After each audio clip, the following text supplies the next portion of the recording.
இந்த நிகழ்ச்சியை வந்து நானே தொகுத்து வாங்கலாம்னு முடிவு பண்ணிட்டேன். ரெண்டு காரணம். ஒன்று, எப்படி இருந்தாலும் நான் பேசணும். படத்தை பற்றி நான் பேசினா அது கொஞ்சம் டைம் ஆகும் இல்லையா? டைமை சேவ் பண்ணலாம், உங்கள் டைமும் சேவ் பண்ணலாம், என் டைமும் சேவ் பண்ணலாம். வாழ்க்கையில் உங்களுக்கு கிடைக்க முடியாத கிஃப்ட் நான் உங்களுக்கு கொடுத்துருக்கேன், டைம். ஓகே, ஸோ முதல்ல இந்த படம் வந்து 2023 நாங்கள் 1 லைன் கேட்டோம். ஸோ 2 லைன் சொன்னார் மிஸ்டர் பொன் பார்த்திபன். அவர் தான் இந்த படத்தோட ரைட்டர். நாங்கள் ஃபஸ்ட்டு சூஸ் பண்ணது ஸ்கிரிப்டை தான், டைரக்டரோ இல்லை வந்து டெக்னீஷியன்ஸோ எதுவுமே கிடையாது. என்ன கதை பண்ண போகிறோம் அப்படின்றது தான் எங்களோட ஃபர்ஸ்ட் ப்ரையாரிட்டியாக இருந்தது. அப்படி நாங்கள் சூஸ் பண்ணது தான் வந்து mister Pon Parthiban. Sir please come forward sir. But இந்த கதை எங்களுக்கு புதுசு இல்லையா இண்டஸ்ட்ரி. அப்போ என்ன ஆகுதுன்னா, இந்த கதை வந்து அவர் சொன்னார். அதுக்கப்புறம் டிஸ்கஸ் பண்ணி அந்த கதையை ஃபுல்லாக நாங்கள் டெவலப் பண்ணோம்.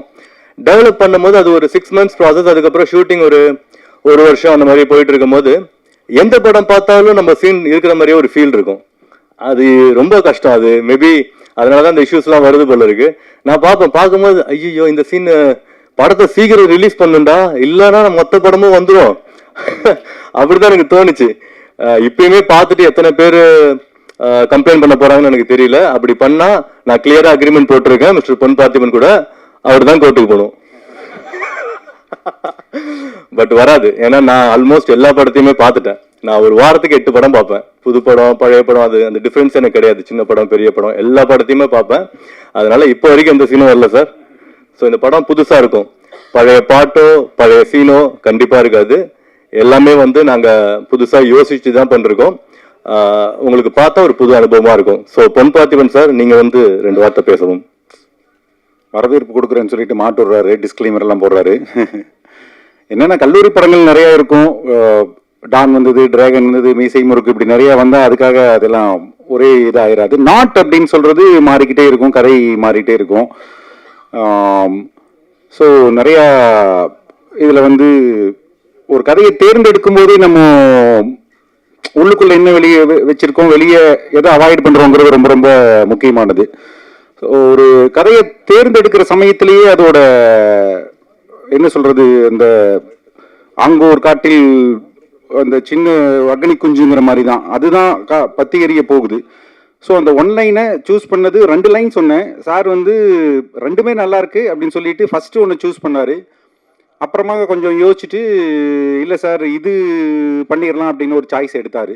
ஸோ அதிலிருந்து உழைச்சி அவர் சொன்ன மாதிரி 23 ஆரம்பித்து இப்போ 26 வரைக்கும் நாங்கள் மெருகேற்றிட்டே தான் இருந்தோம். அண்டு இந்த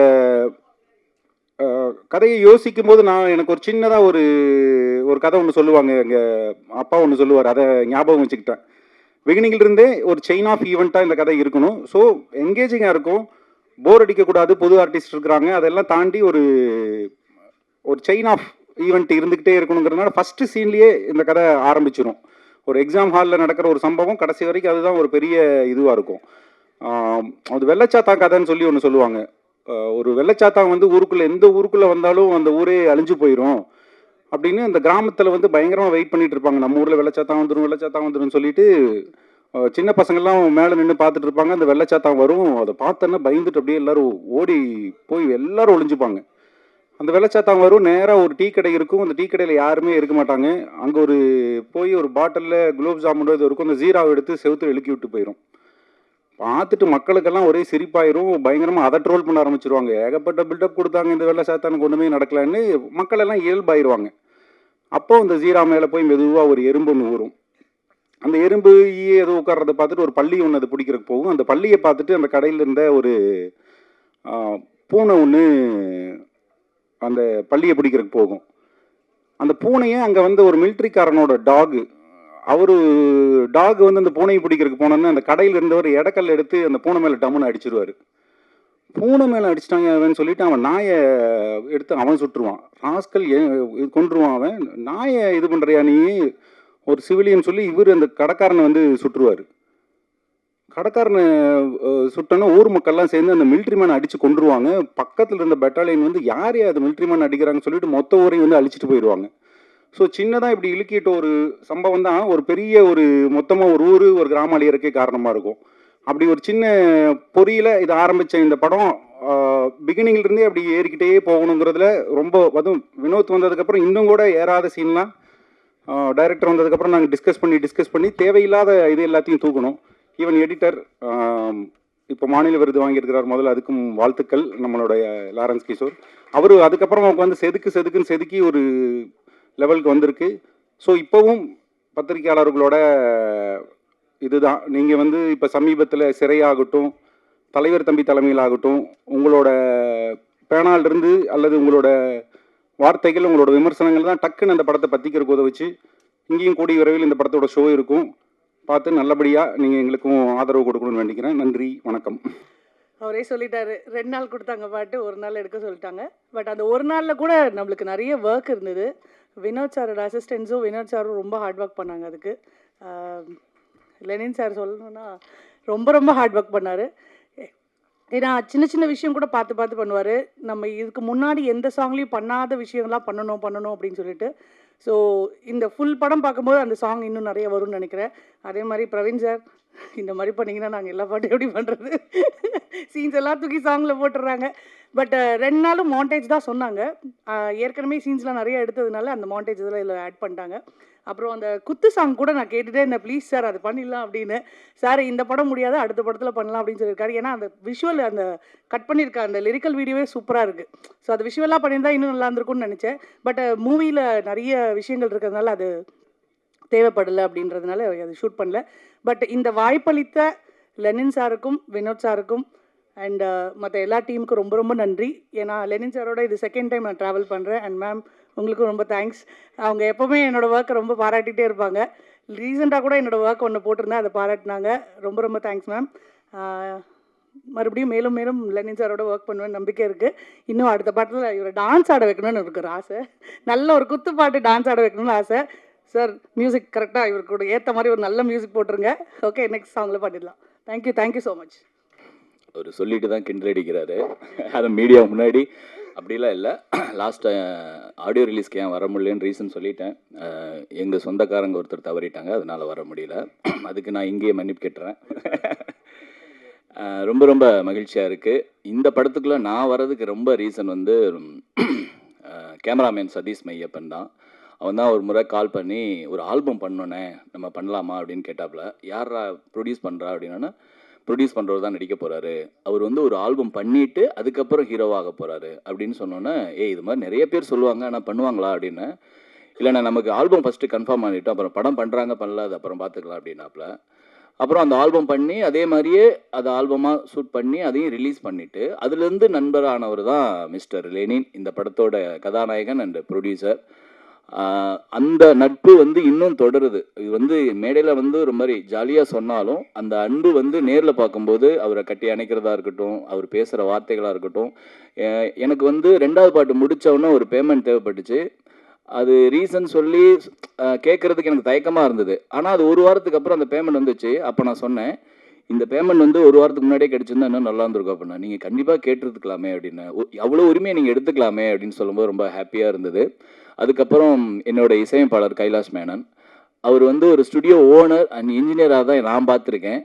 ஆனால் அவர் ஒரு கம்போசர் அப்படிங்கிறது இந்த படத்தில் அவர் மியூசிக் டைரக்டராக கமிட் ஆனதுக்கு அப்புறம் தான் நான் வந்து அவரோட ஸ்ட்ரென்த் எனக்கு தெரிஞ்சதே. ரொம்ப ஹாப்பியாக இருந்தது. நான் வந்து சித்தார்த் துபினோட இதற்குத்தானே ஆசைப்பட்ட பாலகுமார் அந்த படத்தோட பாட்டு 2-3 பாட்டு அவரோட ஸ்டுடியோவில் தான் நாங்கள் கம்போசிங்காக பண்ணோம்.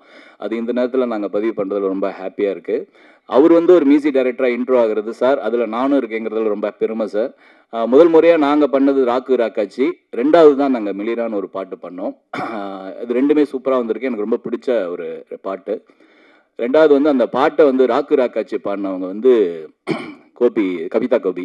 அவங்க வந்து தாரை தப்பட்டில் வதன என்னோட பாடலை வந்து அவங்க பாடியிருக்காங்க. அதுக்கப்புறம் இந்த பாட்டை அவங்க பாடினதில் எனக்கு ரொம்ப ஃபேவரட் சாங்காக அமைஞ்சிருக்கு. அது பெரிய ரீச் ஆகணும், கண்டிப்பாக கொண்டு போய் சேர்ப்பீங்கன்னு நினைக்கிறேன் சார். நன்றி. அதுக்கப்புறம் பார்த்தீங்கன்னா என்னோட நண்பர் எடிட்டர் லாரன்ஸ் கிஷோர் வந்து என்னுடைய நான் வந்து மீடியா ஆர்ட்ஸ் படிக்கும்போது அவர் வந்து விஸ்காம் பண்ணார். அவருக்கு எனக்கு ஒரு சின்ன ஒரு தொடர்பு இருக்குது. எப்படின்னா, அவர் ஒரு ஆல்பம் சாங் பண்ணும்போது நான் அப்போ வந்து 2-3 சாங் பண்ணி கனவே கனவே, ஜில்லா விட்டு ஜில்லா அந்த பாட்டெலாம் பெரிய ஹிட்டான சமயத்தில் அண்ணா நான் ஒரு ஆல்பம் சாங் பண்ணணும், நீங்கள் பாட்டு பண்ணணும் அப்படின்னு சொன்னோன்னே அவருக்கு லிரிக்ஸ் நான் ஃபஸ்ட்டு பண்ணேன்னு நினைக்கிறேன். அப்போ வந்து பேமெண்ட் கேட்டார். நான் படிச்சுக்கிட்டு தான் இருக்கேன். நான் என்ன பேமெண்ட் கேட்குறது அப்படின்னு சொன்னோன்னே தயங்கிக்கிட்டு இருந்தேன். அன்பளிப்பாக ஒரு ஷர்ட் கொடுத்தாரு. ரொம்ப ரொம்ப ஹாப்பியாக இருந்தது. அதுக்கு வந்து என்னென்னா உரிமையாக ஒரு அண்ணன் மாதிரி என்னை பார்த்துக்கிட்டது. இன்ன வரைக்கும் அந்த அண்ணா சொல்கிறதுல ஒரு அவ்வளோ அன்பு இருக்கும். நான் வரும்போது என் ஒய்ஃபையும் என்னையும் தெரிஞ்ச ஒரு சினிமாக்காரன்னா எனக்கு தெரிஞ்சு கிஷோர் லாரன்ஸ்ன்னு நினைக்கிறேன். நாங்கள் 2 பேரும் ஒரே காலேஜ். அது வந்து ரொம்ப ஹாப்பி. லாரன்ஸ் என்னைக்கு பேசினாலும் எனக்கு ரொம்ப ஹாப்பியாக இருக்கும். அதுக்கப்புறம் எங்கள் இயக்குனர் வினோத்தை பற்றி கண்டிப்பாக சொல்லணும். அதாவது வந்து கசக்கி புழிகிறத ரொம்ப கஷ்டமில்லாமல் பண்ணுற ஒரு ஆள் அவர் தான். ரொம்ப லிரிக்ஸை வந்து இல்லையா அது ரொம்ப நல்லா இருக்குது, ஆனால் இன்னும் கொஞ்சம் நீங்கள் பெஸ்ட்டாக எழுதிடுவீங்கன்னு எனக்கு தெரியும் அப்படின்னு சொல்லி தட்டி தட்டி கொடுத்து 2 பாட்டையும் ரொம்ப சிறப்பாக ஃபஸ்ட் டைமே வந்துச்சுன்னா ரொம்ப ஷாக் ஆயிடுவார். இது நல்லா இருக்கா, உண்மையுமே இல்லை. ராக்காச்சிலாம் பார்த்தீங்கன்னா கடகடன்னு ஒரு 1/2 hourல முடிச்சிட்டோம். அவருக்கு ரொம்ப என்ன சொல்ல தயக்கமாகவே இருந்தது. அதுக்கப்புறம் அவரோட இன்புட் ஒரு 2-3 லைனை மாற்றினதுக்கு அப்புறம் தான் அவர் திருப்தி ஆனார்னு நினைக்கிறேன். கரெக்டாக? இல்லை தப்பு இல்லை. அது வந்து ரத்னபுரிங்கிறது வந்துலாம் அந்த ஏரியா பேருங்கிறனால கொண்டு வந்தோம். அது வந்து அதே மாதிரி ஒரு கொங்கு சாங்காக நாங்கள் கொங்கு மண்டல ஏரியா சாங்காக பண்ணதில் ரொம்ப ரொம்ப எனக்கு ஹாப்பியாக இருக்குது. லெனின் சார் வந்து கோயம்புத்தூர்காரர் தான். இவரோட பேக்ரவுண்ட்லாம் கேட்டிங்கன்னா வேறு லெவல். அதே மாதிரி வினோத் சார் வந்து அவரோட பர்சனல் லைஃப்பை ஒரு லவ் ஸ்டோரியாக எடுத்தாருன்னா கண்டிப்பாக அது ஒரு மிகப்பெரிய ஒரு 96 படமாக வரும். அது நான் பெரிய பிலீவ் பண்ணுறேன். நான் சார் உங்களை பற்றி நான் கேள்விப்பட்டோன்னே நான் தான் சொன்னேன், சார் உங்கள் ஸ்டோரி நீங்கள் படமாக எடுக்கிறீங்க, அது பெரிய வந்து வெற்றி படமாக அமையும். அதே மாதிரி இந்த படத்தையும் வெற்றி படமாக அமைக்கணும்னு நான் ப்ரெஸ்ஸையும் மீடியாவையும் கேட்டுக்கிறேன். February 6 with love red label 2 படமும் வருது. 2 படத்துலேயும் நான் இருக்கேங்கிறதுல ரொம்ப சந்தோஷம். 2 படமும் பெரிய வெற்றி அடையணுங்கிறது நான் வாழ்த்துறேன். ஹீரோயின் அறிமுகமாகிற அஸ்மின், உங்களுக்கு என்னுடைய வாழ்த்துக்கள். நன்றி. Thank you sir. ஏதாவது வாரத்தில் உங்கள் படம் வரலன்னா தான் சார் விஷயம். ஆல்மோஸ்ட் ஒரு 3 வருஷத்துக்கு முன்னாடி சார் சொன்ன மாதிரி எனக்கு அவர் தெரியும்.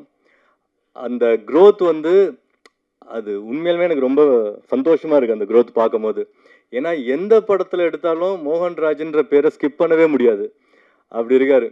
அதனால தான் அவர் பிஸியாக இருக்கார். ஸோ இது வந்து நல்ல விஷயந்தான். நான் தப்பாலாம் சொல்லலை, அவங்க தப்பாக எழுத மாட்டாங்க, கவலைப்படாதீங்க. Okay, thank you.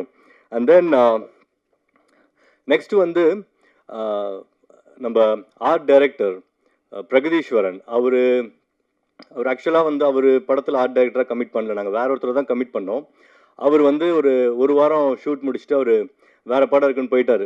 இந்த சின்ன படம்னு சொல்கிறாங்க இல்லைங்களா, அதோட பெரிய சாபக்கேடு என்ன அப்படின்னா, அதில் ஒர்க் பண்ணுறவங்க இதை வந்து ஆப்ஷனாக வச்சுப்பாங்க எப்பயுமே. அது நான் வந்து நிறையா பார்த்துட்டேன். இப்போ நம்ம ஏதாவது ஒரு ஷூட் பிளான் பண்ணுறோன்னு வச்சுக்கோங்களேன், அவங்க வந்து சார் நம்ம படம் ஷூட் இருக்கா, ஆமாம் சார் அப்படின்னு சொன்னோன்னு வச்சுங்களேன், இல்லை சார் எனக்கு அந்த படம் இருக்குது முடிச்சுட்டு தான் வர முடியும் அப்படின்வாங்க. இல்லை ஷூட் நடந்துகிட்டே இருக்கும்போது சார் அந்த படத்துக்கு நான் போகணும் அப்படின்வாங்க. அது எல்லாம் ஒரே பேமெண்ட்டு தான் கொடுக்குறோம், பட் ஸ்டில் அந்த டிஃப்ரென்ஸ் வந்து இருந்துகிட்டே தான் இருக்குது. இதை நான் எதுக்கு சொன்னேன்னு எனக்கு தெரில. Mister Pragatheeswaran, please come on to the stage. இவர் வந்து சூப்பராக ஒர்க் பண்ணுவாருங்க. நான் வந்து இவர் எனக்கு படத்தில் நடுவில் தெரியறதுக்கு முன்னாடியே தெரிஞ்சிருந்தா இன்னும் எஃபெக்டிவாக என்னால் பண்ணிருக்க முடியும். பட் எங்கள் டீம் கூட ரொம்ப கஷ்டப்பட்டார். ஏன்னா நான் வந்து ப்ரொடியூசராக இருக்கும்போது நான் ஜஸ்ட் லைக் தட், இப்போ டைரக்டர் கூப்பிட்டு ஜென்ரலாக பட்ஜெட் கேட்டு பட்ஜெட் கொடுப்பாங்கன்னு நான் கேள்விப்பட்டிருக்கேன். பட் நான் அப்படி பண்ணல. இந்த படத்தோட பட்ஜெட் என்னன்னு டைரக்டருக்கு தெரியாது, யாருக்குமே தெரியாது, எனக்கு மட்டும்தான் தெரியும் இந்த படத்தோட பட்ஜெட் என்ன அப்படின்னு சொல்லிட்டு. இவர் வந்து இப்போ அடுத்த நாள் காலையில் நாளைக்கு ஷூட்டுக்கு இதெல்லாம் வேணும் அப்படின்னு சொன்னார்னா கேட்டோன்னே நாங்கள் கொடுத்துட மாட்டோம். நாங்கள் டைரக்டர் டிஓபிட்ட கேட்போம், என்ன ஃப்ரேம் வைக்க போகிறீங்க, என்ன ஷூட் பண்ண போகிறீங்க. இப்போ ஒரு 10 சேர் கேட்குறாரு அப்படின்னா டிஓபி வந்து ஃப்ரேமிங் வைக்க போகிறோம் அப்படின்னா சார் 5 சேர் போதும் அவ்வளோதான் கொடுப்போம். ஸோ அப்படி தான் வேலை செய்யணும்னு நான் நினைக்கிறேன் ஒரு ப்ரொடியூசராக இருக்கும்போது. ஸோ அப்படி பண்ணால் நம்ம காசு வந்து இன்னும் எஃபெக்டிவாக பண்ணலாம். பட் அது அன்னெசரி எக்ஸ்பென்சஸ் அதெல்லாம் வந்து நம்ம ஈஸியாக வந்து ஓவர் கம் பண்ணலாம். ஸோ பிரகதீஸ்வரன் எங்களுக்கு ரொம்ப ஹெல்ப் பண்ணார், சூப்பராக ஒர்க் பண்ணார். கடைசியில் நாங்கள் என்ன பேமெண்ட் வந்து கொடுத்தோமோ அதை வந்து சந்தோஷமாக வாங்கிட்டார். தேங்க்யூ. பேசுங்க. படத்தில் என்னங்க சின்ன படம் பெரிய படம், எல்லா படமும் ஒன்று தானே. ஏன்னா எந்த படம் ஓடுன்னு இன்னைக்கு யாருக்குமே சொல்ல முடியாது. ஸோ படத்தில் சின்ன படம் பெரிய படம் அப்படின்றத பிரித்துலாம் பார்க்க வேணாம். எனக்கு இந்த படம் நல்லா ஓடுன்ற நம்பிக்கை நிறையா இருக்குது. என்னென்னா இவங்க ஒரு பேமெண்ட் கொடுத்தாங்க, நான் அதை வெளியில் கூட சொல்ல முடியாது. இல்லை நான் சொல்கிறேன். பட் என்னென்னா அதை பெருமையாக ஏற்றுக்கிட்டேன் நான். ஏன்னா நம்ம வேலைக்கு தான் முக்கியத்துவம் கொடுக்கணும், இந்த பேமெண்ட்டுக்காக முக்கியத்துவம் கொடுத்து வரல. இந்த பேமெண்ட் வந்துட்டு நான் வளர வளர எனக்கு கிடைக்கும். அந்த பேமெண்ட்டுன்றது வந்துட்டு அதை பேசுகிறதே தப்புன்றேன் இந்த தொழிலுக்கு. ஏன்னா நம்ம சினிமாவை நேசி தான் வந்திருக்கோம். அதுக்காக சினிமாவுக்காக வேலை பார்ப்போமே, சினிமா நம்மளை தூக்கிட்டு போகும். இந்த நம்பிக்கை தான், மற்றபடி வேறு எதுவும் இல்லை. Okay, thank you. அஃப்கோர்ஸ் பேமெண்ட் முக்கியம்தான். பட் எது நம்ம ஃபர்ஸ்ட் பார்க்குறோம் அப்படின்றது ஒன்று இருக்குது. வாய்ப்பு தான் முதல். நீங்கள் கரெக்டாக உங்கள் வேலையை பண்ணிகிட்டே இருந்தால் பேமெண்ட்டு ஆட்டோமேட்டிக்காக வரும். நான் அப்படி தான் என்னோடய பிஸ்னஸை ஹேண்டில் பண்ணுறேன். நான் ஒரு 10 வருஷம் வேலை செஞ்சேன். அந்த 10 வருஷமும் நான் வந்து சம்பளத்துக்காக எந்த கம்பெனியும் மாறுறது அந்த மாதிரி நான் பண்ணதே கிடையாது. நான் என் வேலையை ஹானஸ்ட்டாக பண்ணிகிட்டே இருந்தேன். 10வது வருஷம் நான் என் பிஸ்னஸ் ஸ்டார்ட் பண்ணேன். அது ஸ்டார்ட் பண்ணுறது எனக்கு 9வது வருஷத்துக்கு கூட தெரியாது. ஸோ கரெக்டாக வேலை செஞ்சுட்டே இருந்தால் ஆட்டோமேட்டிக்காக நமக்கு நடக்க வேண்டியது நடக்கும், ஹானஸ்ட்டாக இருந்தால். ஸோ நெக்ஸ்ட் நம்ம படத்தோட ஹீரோயின் அஸ்மின். ஸோ இவங்க வந்து பேசிக்கலாக ஃப்ரம் கேரளா. இவங்களுக்கு முன்னாடி நாங்கள் ஒரு 5 ஹீரோயினை செலக்ட் பண்ணி அதுக்கப்புறம் அவங்க பண்ண முடியாமல் அதில் ஒருத்தவங்க ஒரு நாள் ஷூட் பண்ணி அவங்க திருப்பியும் கண்டினியூ பண்ணாமல் இவங்க வந்து 6ஆக வந்தாங்க. அதனால அவங்களுக்கு 6 சாமின் பேரே வச்சுருக்கோம். 5 பேரை கொண்டுட்டு வந்தாங்க அப்படின்னு சொல்லிட்டு. இதை வேற அவங்க பெருமையாக சொல்லுவாங்க. ஏன்னா அவங்களுக்கு கொண்டுட்டு வந்தானா அர்த்தம் தெரியாது. வெளியே போயிட்டு நான் 5 பேரை கொண்டுட்டு வந்தோம் அப்படின்னு சொல்லுவாங்க. சத்தமாக சொல்லாதம்மா, பிடிச்சிட்டு போயிடுவாங்க. ஸோ அந்த மாதிரி ரொம்ப ரொம்ப நைஸ் கேர்ள். ஷூட்டிங்க்கெல்லாம் கரெக்டாக ஆன் டைமுக்கு வந்துடுவாங்க.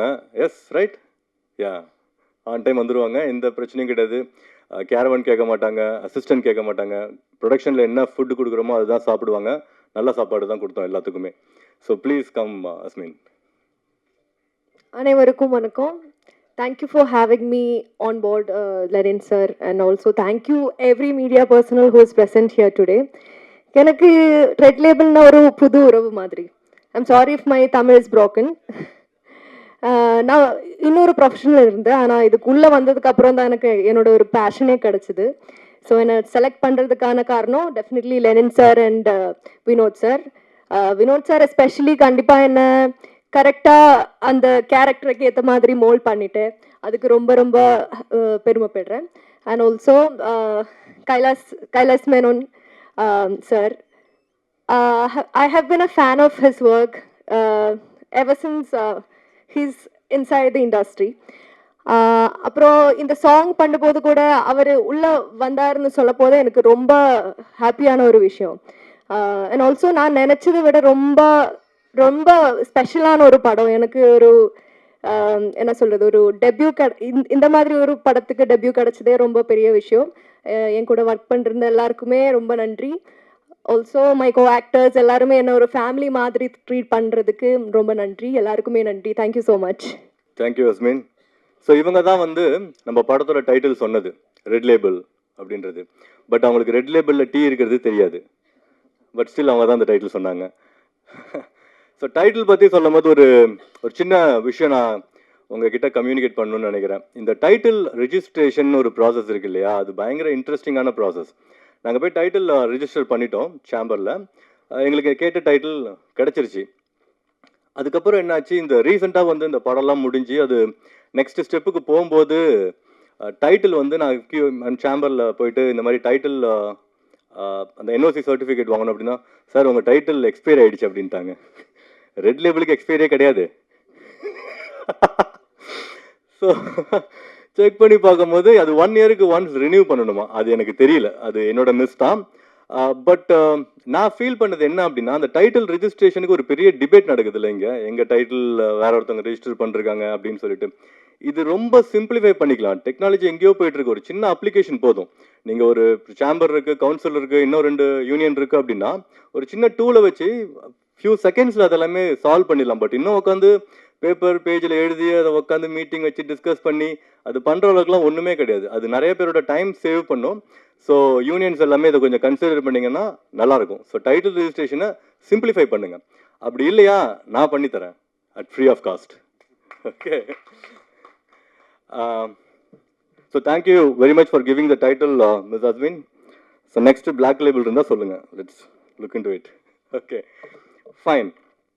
அண்ட் நம்ம படத்துக்கு வந்து ஒரு பெருமை இருக்குது. என்ன பெருமை அப்படின்னா, இந்த படம் வந்து நாங்கள் ஸ்டார்ட் பண்ணும்போது இந்த படத்தோட மியூசிக் டைரக்டர் மிஸ்டர் கைலாஸ் மேனனுக்கு வந்து கேரளாவில் வந்து ஃபிலிம்ஃபேர் அவார்டு கிடச்சிது. ஸோ அது ஸ்டார்ட் பண்ண புதுசுலேயே அவருக்கு கிடச்சிது. அது வந்து எனக்கு ரொம்ப ரொம்ப பெருமையாக இருந்தது. நம்ம படம் முடியும் போது நம்மளோட எடிட்டருக்கு வந்து தமிழ்நாடோட ஸ்டேட் அவார்டு கிடச்சிருக்கு. அதுவும் எனக்கு ரொம்ப பெருமையாக இருக்குது. எனக்கு இது ஏன் பெருமையாக இருக்குது அப்படின்னா, நான் கரெக்டான டேலண்டான டெக்னீஷியனை நம்ம படத்தில் டிப்ளாய் பண்ணியிருக்கேன். அதுதான் எனக்கு ரொம்ப பெருமை. நான் வந்து இந்த ஸ்டார் காஸ்ட் அதிலெல்லாம் வந்து பெருசாக ஈடுபாடு இல்லை. எனக்கு வந்து டெக்னீஷியன் ஸ்ட்ராங்காக இருக்கணுன்றது தான் நான் படம் ஆரம்பிக்கிறதுக்கு முன்னாடியே டிசைட் பண்ணது. பட் ட்ரேடில் இருக்கிறவங்க, பிஸ்னஸில் இருக்கிறவங்களாம் சொன்னது என்னென்னா, படத்துக்கு வந்து ஃபேஸ் வேல்யூ வேணும். இந்த போஸ்டரில் ஃபேஸ் இருந்தால் தான் வந்து படம் ஆடியன்ஸ் வருவாங்க. அது மேபி உண்மையாக கூட இருக்கலாம். நான் ஏற்கனவே சொன்ன மாதிரி நான் வந்து பணம் சம்பாதிக்கிறதுக்கு இந்த படத்தை ஸ்டார்ட் பண்ணலை. பேஷனில் தான் நான் வந்து இந்த படத்துக்கு ஸ்டார்ட் பண்ணேன். அப்படி நான் பணம் சம்பாதிக்கணும் அப்படின்ற இன்டென்ஷனில் வந்திருந்தா நான் ஃபஸ்ட்டு எப்படி பிஸ்னஸ் பண்ணலான்னு தான் யோசிச்சிருப்பேன். இப்போ வரைக்கும் நான் இந்த படத்தோட பிஸ்னஸை நெக்ஸ்ட் லெவல் நான் கொண்டு போகவே இல்லை. நான் முடிவு பண்ணது இந்த படத்தை தியேட்டரில் ஆடியன்ஸ் என்ஜாய் பண்ணணும் அப்படின்றதுக்காக தான். அந்த ஓடிடி அந்த பிஸ்னஸ் அது இன்ன வரைக்கும் நாங்கள் அப்ரோச் கூட பண்ணல. அவங்க வாங்கல அதெல்லாம் செகண்டரி. பட் அதை பற்றி நான் யோசிக்க கூட இல்லை. என்னோட இன்டென்ஷன் இந்த படம் 6th அன்னைக்கு தியேட்டருக்கு வரணும், ஆடியன்ஸ் போய் என்ஜாய் பண்ணணும், ஒரு புது படத்தை பார்க்கட்டும். ரீசெண்டாக நல்ல படங்கள்லாம் வருது. But majority of the films பார்த்தீங்கன்னா பழைய பாட்டு எடுத்து போடுறது, பழைய சீன்ஸ் எடுத்து போட்டு அவர் அப்படி நடக்கிறது இப்படி நடக்கிறது, அதை தான் பார்த்துட்டாங்களே. திருப்பி அதே பார்த்து என்ன பண்ண போகிறாங்க? புதுசாக ஏதாவது படம் பண்ணலாம். இப்போ வந்துருச்சு ரீசெண்டாக சிறை, அமேசிங் ஃபிலிம், டிடிடி வந்திருக்கு. ஸோ அந்த மாதிரி நல்ல படங்கள் வர ஆரம்பிச்சிருச்சு. அந்த வரிசையில் ரெட் லேபிள் கண்டிப்பாக இருக்கும். ஸோ நான் ஃபர்ஸ்ட் மிஸ்டர் கைலாஷ் மேனனை please I invite him on to the stage. அவரோட ஒர்க்கு ரொம்ப அமேசிங்காக இருந்தது. அவர் உண்மையாலுமே இந்த பண்ண படத்தோட மியூசிக் நீங்கள் பார்த்துருப்பீங்க, ட்ரெய்லர் பார்த்துருப்பீங்க, ரீரெக்கார்டிங்லாம் வேற லெவலில் பண்ணியிருக்காரு. நானே பார்த்துட்டு சார் இதெல்லாம் செட் ஆகுமா அப்படின்னு கேட்குறேன். ஸோ அவர் கிட்டத்தட்ட ஒரு பக்கா கமர்ஷியல் மூவிக்கு பண்ணுற மாதிரி இந்த படத்தை பண்ணியிருக்காரு. இதுவும் கமர்ஷியல் மூவி தான். Thank you very much for elevating us sir. Please. எல்லாருக்கும் வணக்கம். நானும் வந்து கேரளாவிலேருந்து தான். என்னோட first Tamil movie and I'm very happy to work with a wonderful team. அதில் 2 பேர் தான் என்னோட ஃபேவரட்டாக மாறிடுச்சு. ஒன்று வந்து actor producer Lenin sir and அவர் டைரக்டர் வினோத் சார். எனக்கு அது வந்து ரொம்ப கம்ஃபர்டபுளான ஜேர்னி. நான் ஃபஸ்ட் டைம் தமிழுக்கு வரும்போது நான் ரொம்ப கொஞ்சம் பயம் இருந்தது எனக்கு. ஏன்னா டோட்டல் கல்ச்சர் டிஃப்ரென்ஸ் இருக்குது, இண்டஸ்ட்ரி இஸ் டோட்டலி டிஃப்ரெண்ட். அப்போ ஒர்க் பண்ணுறது கஷ்டமாக இருக்கும்னு நினச்சேன். ஆனால் அங்கே ஒர்க் பண்ணுறதை விட ரொம்ப ஈஸியாகிடுச்சு இங்கே வந்து. ஏன்னா அதோட மெயின் ரீசன் வந்து இங்கே வந்து இன்னும் ரெஸ்பெக்ட் இன்னும் அதிகமாக கொடுக்குற மாதிரி இருந்துச்சு எனக்கு. மியூசிக்கெல்லாம் அவ்வளோ இம்பார்ட்டன்ஸ் கொடுத்து ரொம்ப இம்பார்ட்டன்ஸ் கொடுத்து தான் இங்கே ஒர்க் பண்ணுறது. அப்போ அந்த ஒரு ஆர்டிஸ்ட்டுக்கு கிடைக்கிற ரெஸ்பெக்ட் எப்பவும் வந்து இங்கே முன்னாடி சொன்ன மாதிரி பணத்தை விட நமக்கு அதுதான் ரொம்ப ஒர்க் பண்ணுறதுக்கான ஒரு மோட்டிவேஷன். அதுவும் ஈக்குவலி பேஷனேட்டான ஒரு டைரக்டர் அண்ட் ஈக்குவலி பேஷனேட்டான ஒரு ஆக்டர் ப்ரொடியூசர். இப்போ 2 பேருமே வந்து எனக்கு கம்ஃபர்டபுளாக இருந்துச்சு. எனக்கு யூஸ்வலி வந்து டைரக்டர் கூட கம்ஃபர்டபுள் ஆகும்போது ப்ரொடியூசர் கூட மேபி கொஞ்சம் ஒரு கிளாஷ் வரும். இது எனக்கு வந்து அப்படி எந்த இஷ்யூவும் நடக்கலை. ரொம்ப கம்ஃபர்டபுளான ஒரு ஜேர்னி.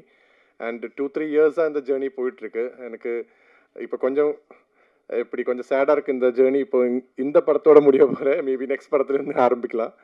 அப்புறம் இன்னொரு விஷயம் வந்து இந்த படத்தோட சாங்ஸ் எழுதின மோகன்ராஜ் எனக்கு அவரும் ரொம்ப கம்ஃபர்டபுளாக இருந்தது. ஏன்னா ஃபஸ்ட்டு இவர் ரொம்ப எக்ஸ்பீரியன்ஸ்டான ரைட்டர். இப்போ நான் இங்கே வரும்போது எப்படி இருக்குன்னு ஒரு சின்ன கன்ஃபியூஷனாக இருந்தது. பட் ஒர்க்கிங் வந்து ரொம்ப ஈஸியாக இருந்தது. அப்புறம் அவர் கொடுக்குற வார்த்தைகள் எல்லாம் எனக்கு ரொம்ப பிடிச்சிது.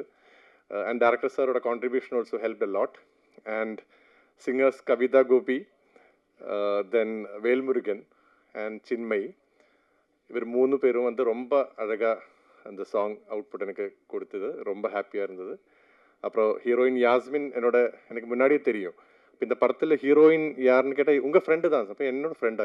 எந்த ஃப்ரெண்டு? அப்போ யாஸ்மின் வந்து ஆக்ட்ரஸ். எனக்கு அவர் சிங்கராக தான் தெரியும். ஏன்னா அவரோட நிறைய கவர் சாங்ஸ் எல்லாம் நிறைய முன்னாடி கேட்டிருக்கு. அப்போ ஒரு ஆக்ட்ரஸ்ன்னு சொன்னது ஃபர்ஸ்ட்டில் எனக்கு ரொம்ப இன்ட்ரெஸ்டிங்காக இருந்தது. அப்புறம் படம் பார்த்த பிறகு எனக்கு ரொம்ப பிடிச்சிருச்சு. எல்லாரோட ஆக்டிங்கும் ரொம்ப பிடிச்சிருச்சு. இன்னொரு விஷயம் சொல்ல வேண்டியது, இந்த ஸ்கோர் மேபி படத்தோட கூட படம் மேக்ஸிமம் டைம் பார்த்தது வந்து director, editor and maybe music டைரக்டராக இருக்கலாம். அப்போது ஒரு ஆளை பற்றி பேசணும், நம்ம எடிட்டர் லாரன்ஸ் சார். அவர் இந்த படத்தை வந்து ரொம்ப கிறிஸ்பாக எடிட் பண்ணியிருக்கு. அதுதான் எனக்கு மியூசிக் பண்ணும்போதும் ஒரு மியூசிக்கான ஸ்பேஸ் கரெக்டாக இருந்தது. அதுக்கப்புறம் அவரோட எடிட்டிங் வந்து எந்த சீனுமே வந்து நமக்கு லேக் இருக்கிற மாதிரி ஃபீல் ஆகலை. இப்போ அதுக்கு வந்து அவரோட கான்ட்ரிபியூஷன் ரொம்ப அதிகமாக இருக்குது. அப்போது February 6th இந்த படம் ரிலீஸ் ஆகும்போது எல்லாரும் பார்த்து எல்லாருக்கும் பிடிக்கும்னு நினைக்கிறேன். Thank you very much. Thank you sir. எத்தனை ஃப்ரெண்ட்ஸ் சார் இருக்காங்க? நீங்கள் அஸ்மின் சொன்னோடனே யாருன்னு கேட்டிங்களாமே. Okay, nice. ஸோ அவரோட ஒர்க்கு உண்மையாலுமே பயங்கர இம்ப்ரெசிவ் சார். ஸோ நான் படம் ஆரம்பிக்கிறதுக்கு முன்னாடி நான் உங்ககிட்ட சொன்ன மாதிரி டெக்னீஷியன்ஸ் வெரி இம்பார்ட்டன்ட். அதில் 2 மெயின் டெக்னீஷியன் நான் வந்து சொல்லிக்கிட்டே இருப்பேன். அஃப்கோர்ஸ் எல்லா டெக்னீஷியனும் இம்பார்ட்டன்ட் தான், யாரும் தப்பாக நினச்சிக்காதீங்க. எனக்கு எடிட்டிங் அண்ட் மியூசிக் தான் ஒரு படத்துக்கு ரொம்ப இம்பார்ட்டன்ட், நான் ஸ்ட்ராங்காக நம்புவேன். ஆல்மோஸ்ட் மியூசிக் டைரக்டருக்கு அப்படின்றதுக்கான ஒரு லைம்லைட் எப்பயுமே இருந்துகிட்டே இருக்குது, ஒரு ஒரு அட்டென்ஷன் இருந்துகிட்டே இருக்குது. பட் எடிட்டருக்கு அது இல்லையோ அப்படின்ற மாதிரி எனக்கு ஒரு ஃபீல் இருக்குது. ஆனால் ஒரு படத்துக்கு ரொம்ப ரொம்ப இம்பார்ட்டன்ட் எடிட்டர் தான். ஆனால் அவங்க எப்பயுமே வந்து திரைக்கு பின்னாடியே இருந்துடுறாங்க. பட் நம்ம படத்துக்கு வந்து அந்த வேலையை ரொம்ப சீரும் சிறப்பாக பண்ணது வந்து editor Lawrence Kishore sir. Very very talented. அவர் ஒர்க் பண்ணுற ஸ்டைலு, ஸ்பீடு எனக்கு ரொம்ப பிடிக்கும். நான் அந்த படத்தோட ஒரு போர்ஷன் ஆஃப் எடிட் மட்டும் நான் உட்காந்துருந்தேன் ஃபைனல் படம் பார்க்கும்போது. அப்போ பார்த்துட்டே இருக்கும்போது, சார் இந்த இடத்துல ஒரு 10 செகண்ட்ஸ் லேக் இருக்குது அப்படின்னு அதை 2 செகண்ட்ஸில் ரிமூவ் பண்ணுவார். அந்த அளவுக்கு பயங்கர டேலண்டான எடிட்டர். இந்த படம் நான் ஆரம்பித்து ஃபஸ்ட்டு ஒரு 2-3 நாள் ரொம்ப புவராக தான் பெர்ஃபார்ம் பண்ணியிருந்தேன், அது எனக்கே தெரியும். அதை எடிட் பண்ணி பார்க்கும்போது டைரக்டர்கிட்ட சொல்லிட்டே இருப்பேன், சார் அது ரொம்ப புவராக இருக்குது, மேபி நம்ம ரீஷூட் பண்ணணும் அப்படின்னு. பட் அந்த செலவு எனக்கு வைக்காமல் அந்த சீனை எடுத்து படத்தை டிஸ்டர்ப் பண்ணாமல் எடிட்டர் எனக்கு ஹெல்ப் பண்ணிட்டாரு. அந்த மாதிரி எனக்கு நிறையா பண உதவி பண்ண Lawrence Kishore sir, please come on to the stage. எல்லாருக்கும் வணக்கம். எல்லாம் நல்லா பேசிட்டீங்க. நான் எதுவுமே ப்ரிப்பேர் பண்ணல இன்னைக்கு, ஏன்னா நம்ம லாஸ்ட் ப்ரெஸ் மீட்லேயே நான் சொல்ல வேண்டியது எல்லாமே சொல்லிட்டேன். பட் இருந்தாலும் again thank you so much sir. Producer, actor, இன்னைக்கு ஆங்கர். சார் பல ரூபம் எடுப்பார், எல்லாத்துலேயும் பர்ஃபெக்டாக பண்ணுறாரு. ஏதோ ப்ரொஃபஷனல் ஆங்கர் மாதிரி ஆங்கர் பண்ணிட்டு இருக்காப்புல. ஸோ வாழ்த்துக்கள் சார். அவர் கான்ஃபிடன்ஸ் லெவல் எனக்கு எப்பவுமே ரொம்ப பிடிக்கும். நான் லாஸ்ட் டைம் நிறைய சொன்னேன், அவர் படத்தை இந்த டைமில் எடுத்து முடிச்சாரு, இந்த டைமில் ரிலீஸ் பண்ணணும்னு பிளான் பண்ணார். இப்போ Feb 6th ரிலீஸ்க்கு வந்துருச்சு. So congratulation sir. And as a ப்ரொடியூசராக ஒரு டெக்னீஷியனுக்கு எவ்வளோ ரெஸ்பெக்ட் பண்ணமோ அதோட அதிகமான லெவலில் ஒரு டெக்னீஷியன் ரெஸ்பெக்ட் பண்ணுற ஒரு ஆக்டர் அண்ட் ப்ரொடியூசர். அண்ட் சம்பளமாகவும் இருக்கட்டும் சரி, எல்லா விதத்துலையும் ரெஸ்பெக்ட் பண்ணி நம்மளுக்கு நல்ல ஒரு அங்கீகாரத்தை கொடுக்குறாப்புல. So thank you so much. And நான் இப்படியே லைனாக வந்துடுறேன். மோகன் அண்ணா, அண்ணா என்னோட காலேஜ் சீனியரு. அண்ணாவும் அக்காவும் எனக்கு ரொம்ப க்ளோஸ் ஃப்ரெண்ட்ஸ் அப்பத்துலேருந்து, காலேஜ் படிக்கும்போது. அண்ட் நான் ஃபஸ்ட்டு ஒரு ஆல்பம் மியூசிக் வீடியோ காலேஜ் படிக்கும்போது எடுத்தேன், அதுக்கு அண்ணா தான். அப்போ நான் அண்ணாட்ட கேட்டேன், அண்ணா இந்த இது மட்டும் ஒரு சாங் மட்டும் எழுதி கொடுத்தீங்கன்னா, ஏதோ ஒரு மாற்றம் அந்த பாட்டு பேர்னா நீங்கள் தான் எழுதி கொடுத்தீங்க. So thank you so much. அண்ணா ஒரு லக்கி சாம், எந்த படத்தில் இருக்காதோ அந்த படம் hit. And Pon Parthiban sir again அடுத்த ஒரு லக்கி சாம், அவர் எந்த படம் பண்ணுறாரோ அந்த படம்லாம் ஒரு ஹிட்டு கண்டென்ட்டில் தான் இருக்கும். So thank you sir. And Kailash brother, wonderful. நான் மியூசிக் ஒரு 10th மியூசிக் எப்பவுமே இது பண்ணும்போது ஒரு ஸ்கோரில் வச்சுட்டு தான் இது சீன் ரெஃபரன்ஸே காட்டுவேன். ஸோ நான் வச்சுட்டு காட்டும் போது எனக்கு அது திருப்பி வரும்போது ஒரு சில டைமில் மிஸ் ஆகிடும். நம்ம ஒரு இதில் பண்ணியிருப்போம், டெம் மிஸ் ஆகிடும். அண்ட் ட்ரெய்லருக்குலாம் ஒரு நம்ம டெம்பில் கட் பண்ணியிருப்போம், அது மிஸ் ஆகும். பட் பர்ஃபெக்டாக அதை மேட்ச் பண்ணி அந்த என்ன நாங்கள் ஆஃப்லைனில் என்ன ரெஃபரன்ஸில் நாங்கள் ஒரு மியூசிக் ஒரு டெம்போவில் இந்த படத்தை பேஸ்ட் பண்ணி வச்சுருந்தோமோ அதே பேஸ்டில் சூப்பராக மியூசிக் பண்ணி அண்ட் சாங்ஸ் ரெண்டுமே கலக்கிட்டாப்ப. ராக்காக இருக்கட்டும் அண்ட் அந்த மெலடி சாங் இருக்கட்டும், ரெண்டுமே சூப்பராக பண்ணிட்டாரு. Congrats brother. அண்ட் ஆஸ்மின் அவங்க டெபியூ பண்ணுறாங்க தமிழில். Congrats and welcome to Tamil cinema. And sir அனுமோகன் சார், அவர் பாம்பு புத்துக்குள்ளே நான் சார் அவர்கிட்ட கேட்பேன், ஏன் அது டைலாக் சார் அது உள்ளே வச்சுருக்கலாமே, டேரக்டர்கிட்ட கேட்டேன், இந்த டைலாக் ஏன்னா உள்ளே நீங்கள் இது பண்ணிருக்கலாமே சாரோட இந்த டைலாக. பட் ஆனால் மிஸ் ஆயிடுச்சு. Thank you sir. அண்ட் மாஸ்டர், நான் எதுவும் பிளான் பண்ணிலாம் தூக்கல மாஸ்டர். அவங்க ஃபுட்டேஜ் அவ்வளோதான் இருக்குன்னு நினச்சி நான் சரி ஓகே இந்த தடவை கேப்பாக இருக்கேன்னு சொல்லிட்டு ஒரு சீனை ட்ரிம் பண்ண வேண்டியது. ஸோ அதை தூக்கி ஒரு மாண்டேஜ் சொல்லிவிட்டேன். ஸோ நெக்ஸ்ட் டைம் என் மேலே எந்த தப்பும் இல்லை, நீங்கள் என் மேலே கோவப்படாதீங்க. And art director brother congrats. And finally என்னோட டேரக்டர், என்னோட நண்பன், ரொம்ப சூப்பராக அவரோட எஃபர்ட் எப்பவுமே 100% போடுவார். ஸோ எல்லாத்தையுமே எது பண்ணாலும் 100% போடுவார். ஸோ இதில் அதே மாதிரி தான் ஒர்க் பண்ணியிருக்காரு ஃப்ரம் த டே 1 to இவரை மாதிரி ஒரு கூலான ஒரு டேரக்டர் நீங்கள் பார்க்கவே முடியாது. என்ன ஆனாலும் அமைதியாக சாந்தமாக ஒரு பார்ட்னர் இருப்பாப்புல. ட்ரெய்லர் கூட நான் சிங்க் ஆச்சு. வேறு எதனா டேரக்டர் டென்ஷன் ஆகிட்டு இருப்பாங்க, நிறுத்தி இருப்பாங்க, அவர் அழகாக கூலாக உட்காந்து போய் சொன்னாப்புல. கேட்கலையா? சரி, போகும்போது திருப்பி ஒரு தடவை ட்ரெய்லர் மட்டும் முடியும் போது ஒரு தடவை பார்த்துடலாம். Thank you so much. அண்ட் ஃபைனலாக thanks to Tamil Nadu government and press media எல்லாருக்குமே எனக்கு தமிழ்நாடு ஸ்டேட் அவார்டு கிடச்சிருக்கு தேன் படத்துக்கு. Thank you so much. நெக்ஸ்ட்டு நம்ம சிங்கர் இந்த பாட்டை பாடினது மேடம் கவிதா கோபி. அவங்க ஆடியோ லான்ச்சுக்கும் அந்த பாட்டை பாடினாங்க. என்ன ரொம்ப லேட்டாக வந்துட்டாங்க. சொல்ல மாட்டாங்க மேடம், ஓகேங்களா. கடைசியாக வந்து நான் பாடியே தீருவேன் அப்படின்னு பாடினாங்க. ரொம்ப அருமையாக பாடினாங்க.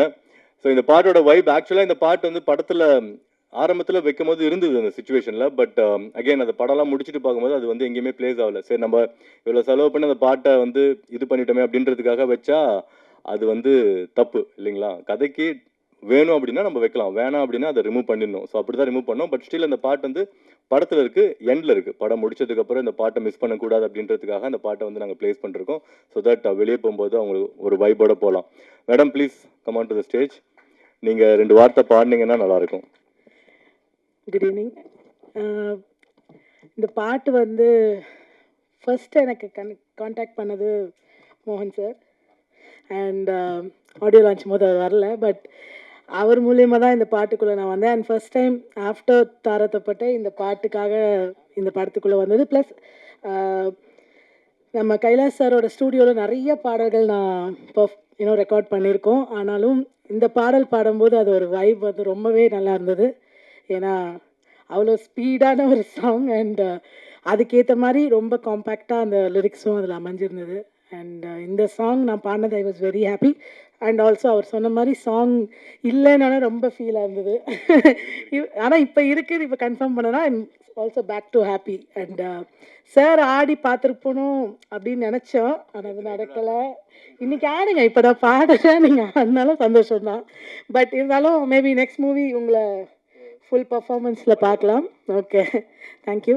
இந்த படம் நான் வந்து ப்ரொடியூஸ் பண்ணி நடித்ததால், ஸோ நடிக்கும் போது நமக்கு நிறைய அந்த ப்ரொடக்ஷனில் ஃபோக்கஸ் பண்ண முடியாது. அதனால நான் என்ன பண்ணுவேன்னா, ஜென்ரலாக இப்போ ஒரு 20 நாள் ஷெடியூல் போகிறோம் அப்படின்னா அந்த 20 நாளைக்கு என்னென்ன ஷூட் பண்ண போகிறோம், ஒரு டிபார்ட்மெண்ட்லையும் என்னென்ன எக்ஸ்பென்சஸ் இருக்குது அப்படின்றத கம்ப்ளீட்டாக டீட்டெயிலாக ஒர்க் பண்ணி என்னோட டீம்கிட்ட வந்து ஹேண்டில் பண்ணுவேன். அதுக்கப்புறம் நான் ஜாலியாக இருப்பேன், அவனுங்களால ஜாலியாக இருக்க முடியாது. அப்படி 2 பேர் மிஸ்டர் பிரவீன் அண்ட் கோகுல் வாங்க மேலே, என்னோட ரெப்ஜன் டீம். அவங்க ரொம்ப இம்பார்ட்டன்ட் ரோல் பிளே பண்ணிருக்காங்க இந்த படத்தில். ஐ மீன் நடிக்கவும் செஞ்சுருக்காங்க. பட் அதோட முக்கியமான ரோல் வந்து எந்த பிரச்சனையும் இல்லாமல் இந்த படத்தை வந்து ரன் பண்ணிருக்காங்க. ஏன்னா மேக்ஸிமம் இஷ்யூஸ் எங்கே வரும் அப்படின்னா, இப்போ பெப்சிக்கில் வரும். ஆரம்பத்தில் வந்துச்சு எங்களுக்கு. எப்படி வந்துச்சு அப்படின்னா, நாங்கள் படம் ஆரம்பித்து கண்டினியூஸாக வந்து ஒரு கால் வந்துட்டே இருக்கு, இந்த மாதிரி நீங்கள் இது வைக்கல அது வைக்கலன்னு சொல்லிட்டு. எங்களுக்கு தெரியல, நாங்கள் போகிறோம், ஒரு படம் எடுப்போம், வருவோம் அப்படின்னு ரொம்ப சிம்பிளாக நினச்சிட்டா அது ஒரு சின்ன விஷயம்தான். பட் என்ன ஆச்சுன்னா, அந்த ரெஸ்பான்ஸ் வந்து ரொம்ப நீங்கள் இது பண்ணலன்னா நாங்கள் வந்து ஷூட்டிங்கை கேன்சல் பண்ணுறோம் அப்படின்னு சொல்லிட்டே இருந்தாங்க. அதை வந்து எனக்கு தெரியாமல் அவங்க ஒரு 4-5 days ஹேண்டில் பண்ணிட்டே இருந்தாங்க. 6th day தான் அது என்னோட நாலேஜுக்கு வந்துச்சு, இந்த மாதிரி இந்த விஷயம் நீங்கள் பண்ணணும் இல்லைங்க அப்படின்னு சொல்லிட்டு. என்னடா சொல்கிற, படம் நம்ம எடுத்துகிட்டு இருக்கோம், என்ன பிரச்சனை இல்லை, இது பண்ணலன்னா அவங்க ஷூட்டிங்கை கேன்சல் பண்ணுவேன்னு சொல்லிட்டாங்க அப்படின்னாங்க. அப்படியா சொன்னாங்க. அவங்க வேணாம், நானே ஷூட்டிங்கை கேன்சல் பண்ணுறேன், ஷூட்டிங்கை கேன்சல் பண்ணிட்டேன். 6th day பேக்கப் பண்ணிவிட்டு அதுக்கப்புறம் நாங்கள் அந்த ஃபார்மாலிட்டிலாம் கம்ப்ளீட் பண்ணிவிட்டு 1 week கழிச்சு தான் திருப்பி நாங்கள் ரெஸ்யூம் பண்ணோம் அந்த ஒர்க்கை. அந்த 6th day வந்து ஒரு ஷூட் கேன்சல் பண்ணால் அதில் ஒர்க் பண்ணவங்களுக்கு அந்த மென்டாலிட்டி எப்படி இருக்கும் அப்படின்றது அங்கே ஒர்க் பண்ணவங்களுக்கு தான் தெரியும். அதில் ரொம்ப அஃபெக்ட் பண்ணது நம்ம டைரக்டர் தான். ஏன்னா அது சாதாரண விஷயம் இல்லைங்களா, அது படம் ஃபர்தராக ப்ரொசீட் ஆகுமா இல்லையா அப்படின்ற மாதிரி ஒரு டவுட்லேயே வந்து அது நடந்தது. பட் நான் கான்ஃபிடென்ட்டாக இருந்தேன், ஒரு விஷயம் எடுத்தால் அதை வந்து 100% பண்ணணும் அப்படின்றது. அதில் எனக்கு ரொம்ப சப்போர்ட் பண்ணது இவங்க 2 பேர். அது இல்லாமல் இங்கே ஜவஹர் அண்ட் உதய் அப்படின்னு 2 பேர் இருக்காங்க. அவங்க தான் டெய்லிக்கும் காலையிலேருந்து நைட் வரைக்கும் எல்லா வேலையும் பண்ணுறது, பைக் எடுத்துகிட்டு உள்ளே போய் வாங்குறது, ஷூட்டிங்கை வந்து தடங்கள் இல்லாமல் பண்ணுறதுக்கு இவங்க 4 பேரும் ரொம்ப இம்பார்ட்டன்ட். அது மெயினாக என்னோட CEO mister Praveen and manager Gokul, இவர் தான் என்னோட பர்சனல் ட்ரெயினரும் கூட. ஏன்னா நான் அவரை மாதிரி இருந்தேன் 95 கிலோவில், அவர் என்னை வந்து கம்மியாக்கிட்டாரு. 2 வார்த்தை பேசுறீங்களா? ஓகே, நானே பேசிட்டேன். நெக்ஸ்ட் நம்ம டைரக்டரை பற்றி சொல்லிடலாம். ஸோ நம்ம படத்தில் வந்து நாங்கள் செப்டம்பர் 2023 ஸ்டோரி டிஸ்கஷன் ஸ்டார்ட் பண்ணோம். அதுக்கப்புறம் பவுண்டட் ஸ்கிரிப்ட் ரெடி பண்ணுறதுக்கு ஆல்மோஸ்ட் ஜான் ஆயிடுச்சு. அந்த பவுண்டட் ஸ்கிரிப்ட் ரெடி பண்ணி பிரிண்ட் பண்ணி டேபிளில் வச்சுட்டு அதுக்கப்புறம் தான் நாங்கள் டைரக்டரை வந்து சூஸ் பண்ணோம் ஜான் 2024. ஸோ அவர் செலெக்ஷன் க்ரைட்டீரியா ரொம்ப சிம்பிள். 10 மணிக்கு வர சொன்னோம், ஷார்ப்பாக 10 மணிக்கு வந்தார். அதுக்கு முன்னாடி நாங்கள் சொன்ன முக்கால்வாசி டேரக்டர் வரல ஆன் டைம். ரொம்ப டிலேலாம் இல்லை, ஒரு 5 minutes லேட்டாக வந்தாங்க. பட் அதுவுமே தப்பு இல்லையா, இவர் ஆன் டைம் வந்தார், அதனால அவர் செலக்ட் பண்ணிட்டோம். அவர் ஒர்க் பண்ணது அது என்ன அப்படின்றதெல்லாம் நான் ரிவ்யூ பண்ணவே இல்லை. பார்க்கும்போது இவர் பண்ணிடுவார்னு ஒரு கான்ஃபிடென்ட் வந்தது. அந்த மாதிரி படம் முடிஞ்சிருச்சு, 5 நாளில் ரிலீஸ் வரைக்கும் கொண்டு வந்து விட்டுட்டாரு.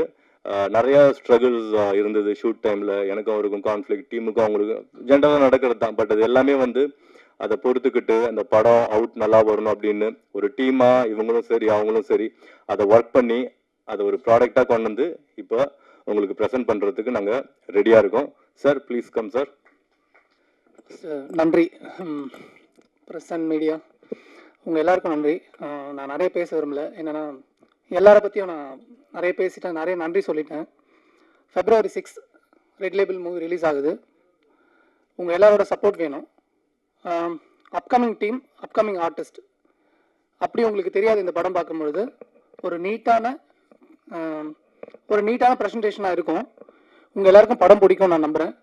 நீங்கள் பார்த்துட்டு உங்களோட சப்போர்ட் பண்ணுங்க. எல்லாருக்கும் நன்றி sir. Thanks sir. So and then அடுத்த செலிபிரிட்டி நம்ம இன்வைட் பண்ணுறதுக்கு முன்னாடி ஒரு 2 விஷயம் நான் ப்ரொடியூசராக எக்ஸ்பீரியன்ஸ் பண்ணதை வந்து உங்க கூட ஷேர் பண்ணிக்கணும் அப்படின்னு நினைக்கிறேன். நீங்கள் நினைக்கலாம் ஆல்ரெடி நிறையா சொல்லிட்டேப்பா அப்படின்னு சொல்லிட்டு, இன்னும் கொஞ்சம் இருக்கு. இந்த மெயினாக இந்த ப்ரொடியூசராக இந்த எக்ஸ்பீரியன்ஸ் இருக்கு இல்லைங்களா. இப்போ ஒரு படத்துக்கு வந்து நம்ம ஒரு 5 கோடி ரூபா செலவு பண்ணுறோம் அப்படின்னு வச்சுக்கோங்களேன். அதில் ஆக்சுவலாக எவ்வளோ ட்ரூ எக்ஸ்பென்ஸ் அப்படின்னா ஒரு 10 to 15% வந்து எக்ஸ்பென்ஸ்லாம் வராது. அது எங்கே போகுது அப்படின்னா கமிஷன் இங்கே ஒன்று இருக்கு. உங்க எல்லாத்துக்கும் தெரியுமா? தெரியாதா? தெரிஞ்சுக்கோங்க. அதில் போகுது. அது வந்து எனக்கு தெரியும். இப்போ ஃபார் எக்ஸாம்பிள் நான் ஃபர்ஸ்ட் வந்து ஒரு இந்த 4 ஷெடியூலுக்கு வந்து நான் 4 யூனிட்டை சேஞ்ச் பண்ணேன்.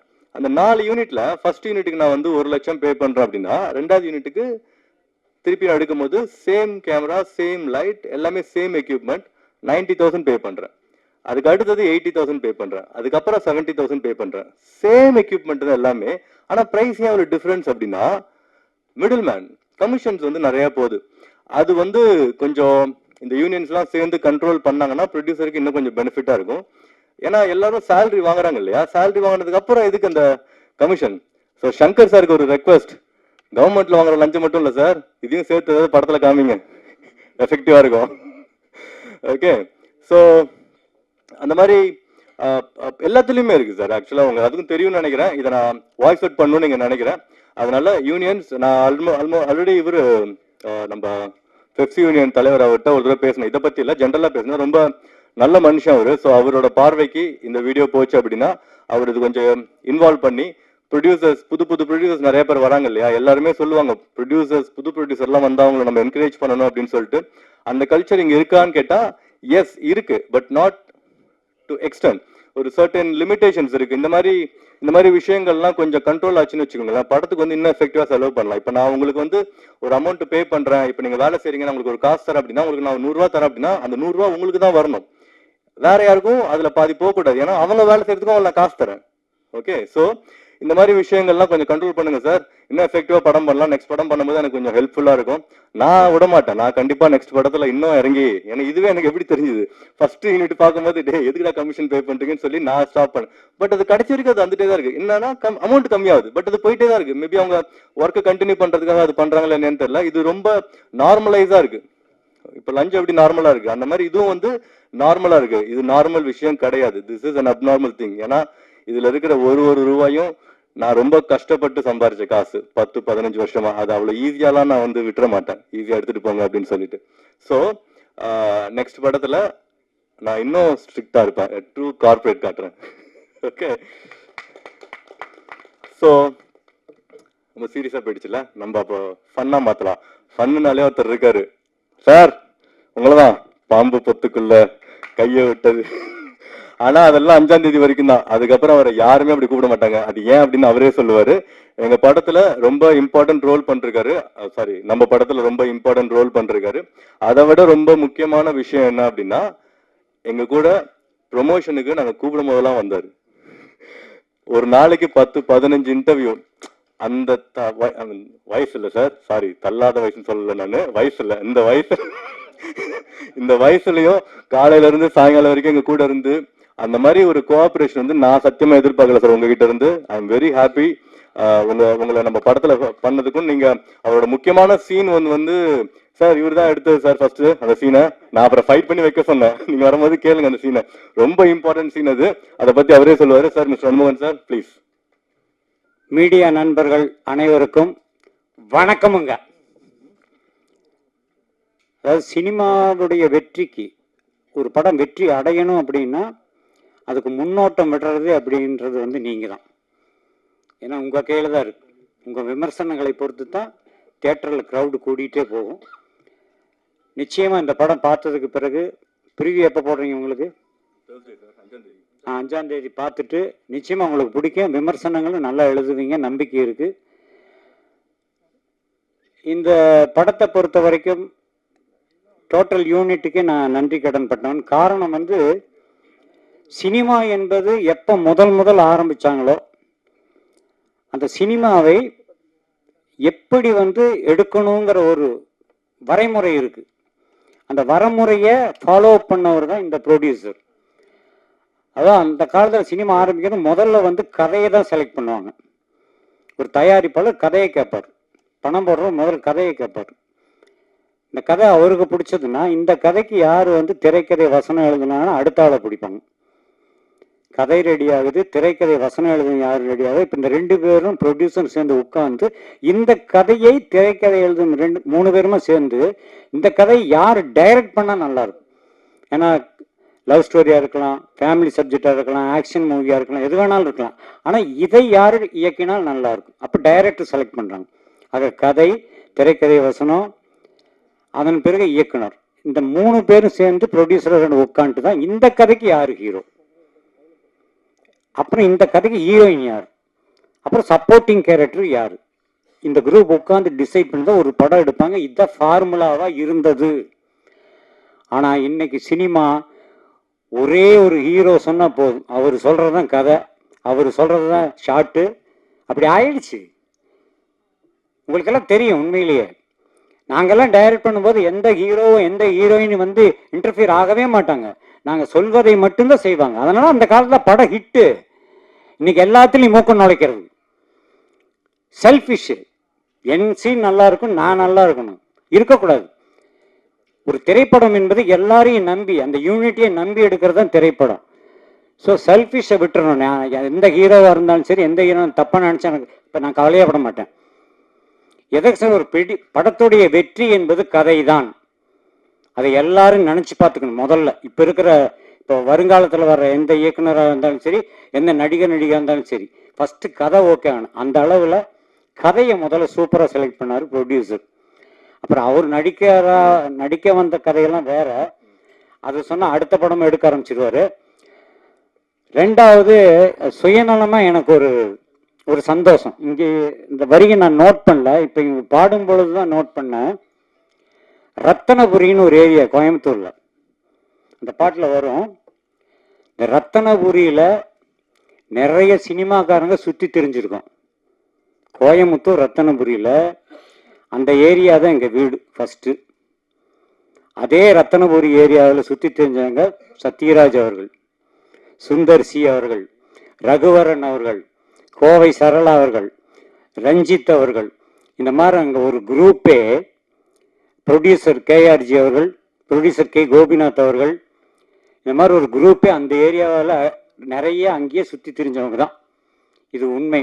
ஸோ வந்து எங்கள் ஊரில் நாங்கள் இருந்த ஏரியாவை பாட்டில் கொண்டு வந்ததுக்காக கவிஞருக்கு ரொம்ப நன்றி.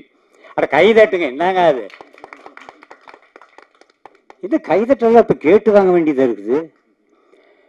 சரி, எனிஹவ், சினிமா என்பது திரையரங்குகள் பார்க்கணும், இதுதான் உண்மை. ஏன்னா ஒரு 120 ரூபா கொடுத்து ஒரு படத்தை தியேட்டரில் போய் பார்த்தாதான் இந்த படத்தில் இருக்கிற 120 பேருக்கு சாப்பாடு, அவங்களால தான் சாப்பிட்றோம். ஆக ஒரு படத்துடைய வெற்றி மறுபடியும் அந்த 120 பேருக்கு இன்னொரு ஒரு ஸ்டெப்பு மேலே போகிறதுக்கு இருக்குது. ஸோ காசு கொடுத்து பார்க்கறது அப்படிங்கிறது வந்து எவ்வளவு யோசிக்க வேண்டியதாக இருக்குது. ஏன்னா 4 பேர்கிட்ட கேட்குற அந்த படத்துக்கு போகலாமா வேணாமான்னு. அதுக்கு காரணம் விமர்சனங்களை பொறுத்து தான் அவனும் கேள்வி கேட்குறான். அடுத்தவங்ககிட்ட போய் படம் பார்த்துக்கிட்டு வந்தவன்ட்டு எல்லாம் போய் கேட்பான், படம் மாப்பிள்ளை எப்படி இருக்கான்னு. ஆனால் நீங்கள் கொடுக்குற விமர்சனம் மட்டுமே ஒரு படத்தை கண்டிப்பாக சில்வர் ஜூபிலி கொண்டு போய் நிறுத்தும். அது உங்கள் கையில் தான் இருக்கு. நிச்சயமாக இந்த படத்தை நீங்கள் பார்க்கும் பொழுது நிச்சயமாக நல்லா தான் விமர்சனம் எழுதுவீங்க, நோ டவுட். பேசிக்காக நானும் ஒரு ரைட்டர் டைரக்டருக்குன்னு சொல்கிறேன். நிச்சயமாக அந்த படம் மாபெரும் வெற்றி. இந்த படம் தியேட்டருக்கு வரும்போது ரெட் லேபிள்ன்ற டைட்டில் வச்சுட்டு படம் பார்க்க வருவாங்க.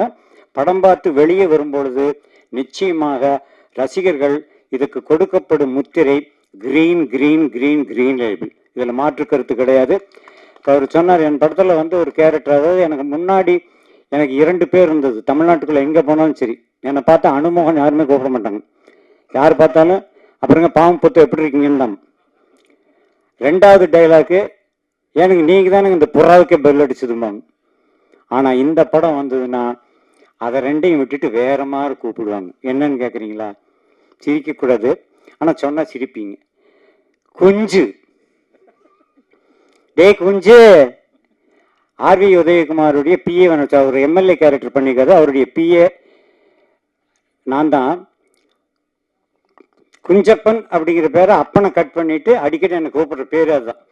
குஞ்சப்பா இங்கே வா, என்றா குஞ்சு பண்ற நீ, இப்படியே பேசிட்டு இருப்பாரு. ஆக இனிமேல் என்னை வந்து பப்ளிக்கில் தமிழ்நாட்டில் 7ஆம் தேதி காலையிலேருந்து குஞ்சுன்னு தான் கூப்பிடுவாங்க.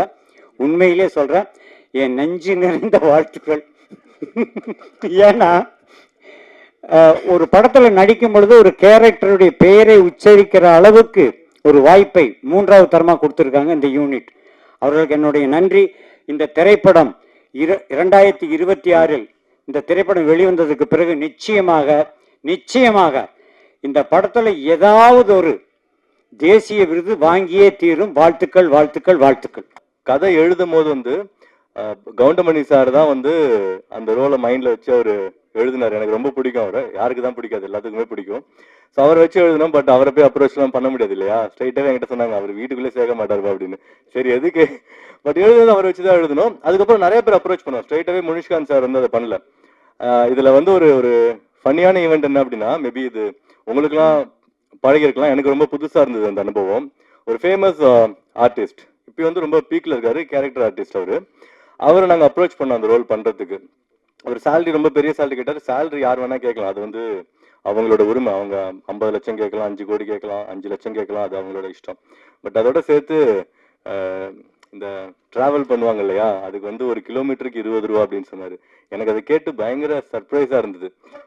ஜென்ரலாக ட்ராவல்னால் நீங்கள் பஸ்ஸு ட்ரெயினில் ஃப்ளைட் போட்டு கொடுங்க அப்படின்வாங்க. அது என்ன ஒரு கிலோமீட்டருக்கு 20 ரூபா, மேபி அப்படி தான் இருக்கா அப்படின்றது எனக்கு தெரியல. பட் அப்படி இருந்ததுன்னா ரெவ்ஜன் ஃபிலிம் ஃபேக்ட்ரி அந்த மாதிரி டெக்னீஷியன்ஸ் கூட ஒர்க் பண்ண மாட்டாங்க, இப்பயும் சரி ஃபியூச்சர்லையும் சரி. அது ஏன் அப்படி ஒர்க் ஆகுதுன்னு எனக்கு தெரியல. அப்படி 20 ரூபா நம்ம கொடுக்குறோன்னா அது டிராவல்ஸ் வண்டி, நான் 4 பேர் அதில் ஏற்றி அனுப்பிவிடுவேன், Chennai to Coimbatore. Okay, so அப்படி தான் அது ஒர்க் ஆகணும். இதை வந்து நம்ம நார்மலைஸ் பண்ணக்கூடாது.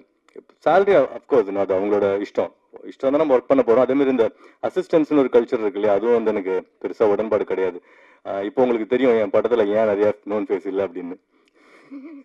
ஏன்னா இந்த கண்டிஷன்லாம் போட்டால் நிறைய பேர் வரமாட்டாங்க அப்படின்னு நினைக்கிறேன். பட் அகைன் அதை நான் பற்றி கவலைப்படல. ஏன்னா அவ்வளோ டேலண்ட்ஸ் இருக்காங்க. இப்போ நம்ம படத்தில் ஒர்க் பண்ணவங்களும் எல்லாமே வந்து பயங்கர டேலண்டட் பர்சன் தான். நீங்கள் படம் பார்க்கும்போது உங்களுக்கு தெரியும். டெக்னிக்கலாக இந்த படம் வந்து ரொம்ப ஸ்ட்ராங்காக இருக்கும். இந்த படத்தோட பட்ஜெட் சின்ன பட்ஜெட்லாம் கிடையாது. இப்போ ரீசெண்டாக ரிலீஸ் ஆகி சக்ஸஸ்ஃபுல்லாக ஓடிட்டு இருக்க இப்போ சிறை டிடிடி அந்த பட்ஜெட்டுக்கு ஒன்று ஈக்குவலாக இருக்கும், இல்லை அதோட ஜாஸ்தியாக இருக்கும். நீங்கள் அவுட் பார்க்கும்போது உங்களுக்கே தெரியும் இந்த படம் எப்படி குவாலிட்டியாக இருக்குது அப்படின்றது. ஸோ படம் பார்த்துட்டு நீங்கள் வந்து வாவ் சூப்பர் அப்படின்னு சொல்கிறீங்களோ இல்லையோ எனக்கு தெரியாது, அது உங்களோட ஒப்பீனியன். பட் ரொம்ப ஹானஸ்டாக பண்ணுறோன்னு கண்டிப்பாக சொல்லுவீங்க. எங்கேயுமே நாங்கள் ஓபி அடிக்கல. இந்த இடத்துல நம்ம பாட்டை வச்சு ஓட்டிடலாம், இங்கே ஃபைட்டை வச்சு ஓட்டிடலாம் அப்படின்லாம் எதுவுமே பண்ணல. ஒரு சீனும் மூவ் ஆகிக்கிட்டே இருக்கும். இந்த படம் நாங்கள் 52 நாள் ஷூட் பண்ணிருக்கோம். படத்தோட number of minutes 1 hour 55 minutes தான். அந்த அளவுக்கு ஸ்க்ரீன் பிளே ரொம்ப டைட்டாக வச்சுருக்காங்க. என்கேஜிங்காக இருக்கும்னு நான் நம்புகிறேன்.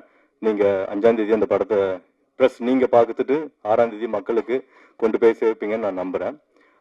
அண்ட் தென் இந்த படத்தை வந்து லாஸ்ட்டாக நம்ம அஜித் சார் விநாயக் மகதேவ் கடைசியாக வந்து சேர்ந்தார் அப்படின்னு சொல்கிற மாதிரி இந்த படத்தை டிஸ்ட்ரிபியூட் பண்ணுறதுக்கு எங்களுக்கு ரொம்ப ஹெல்ப் பண்ணுறது வந்து ட்ரீம் வாரியர்ஸ் பிக்சர்.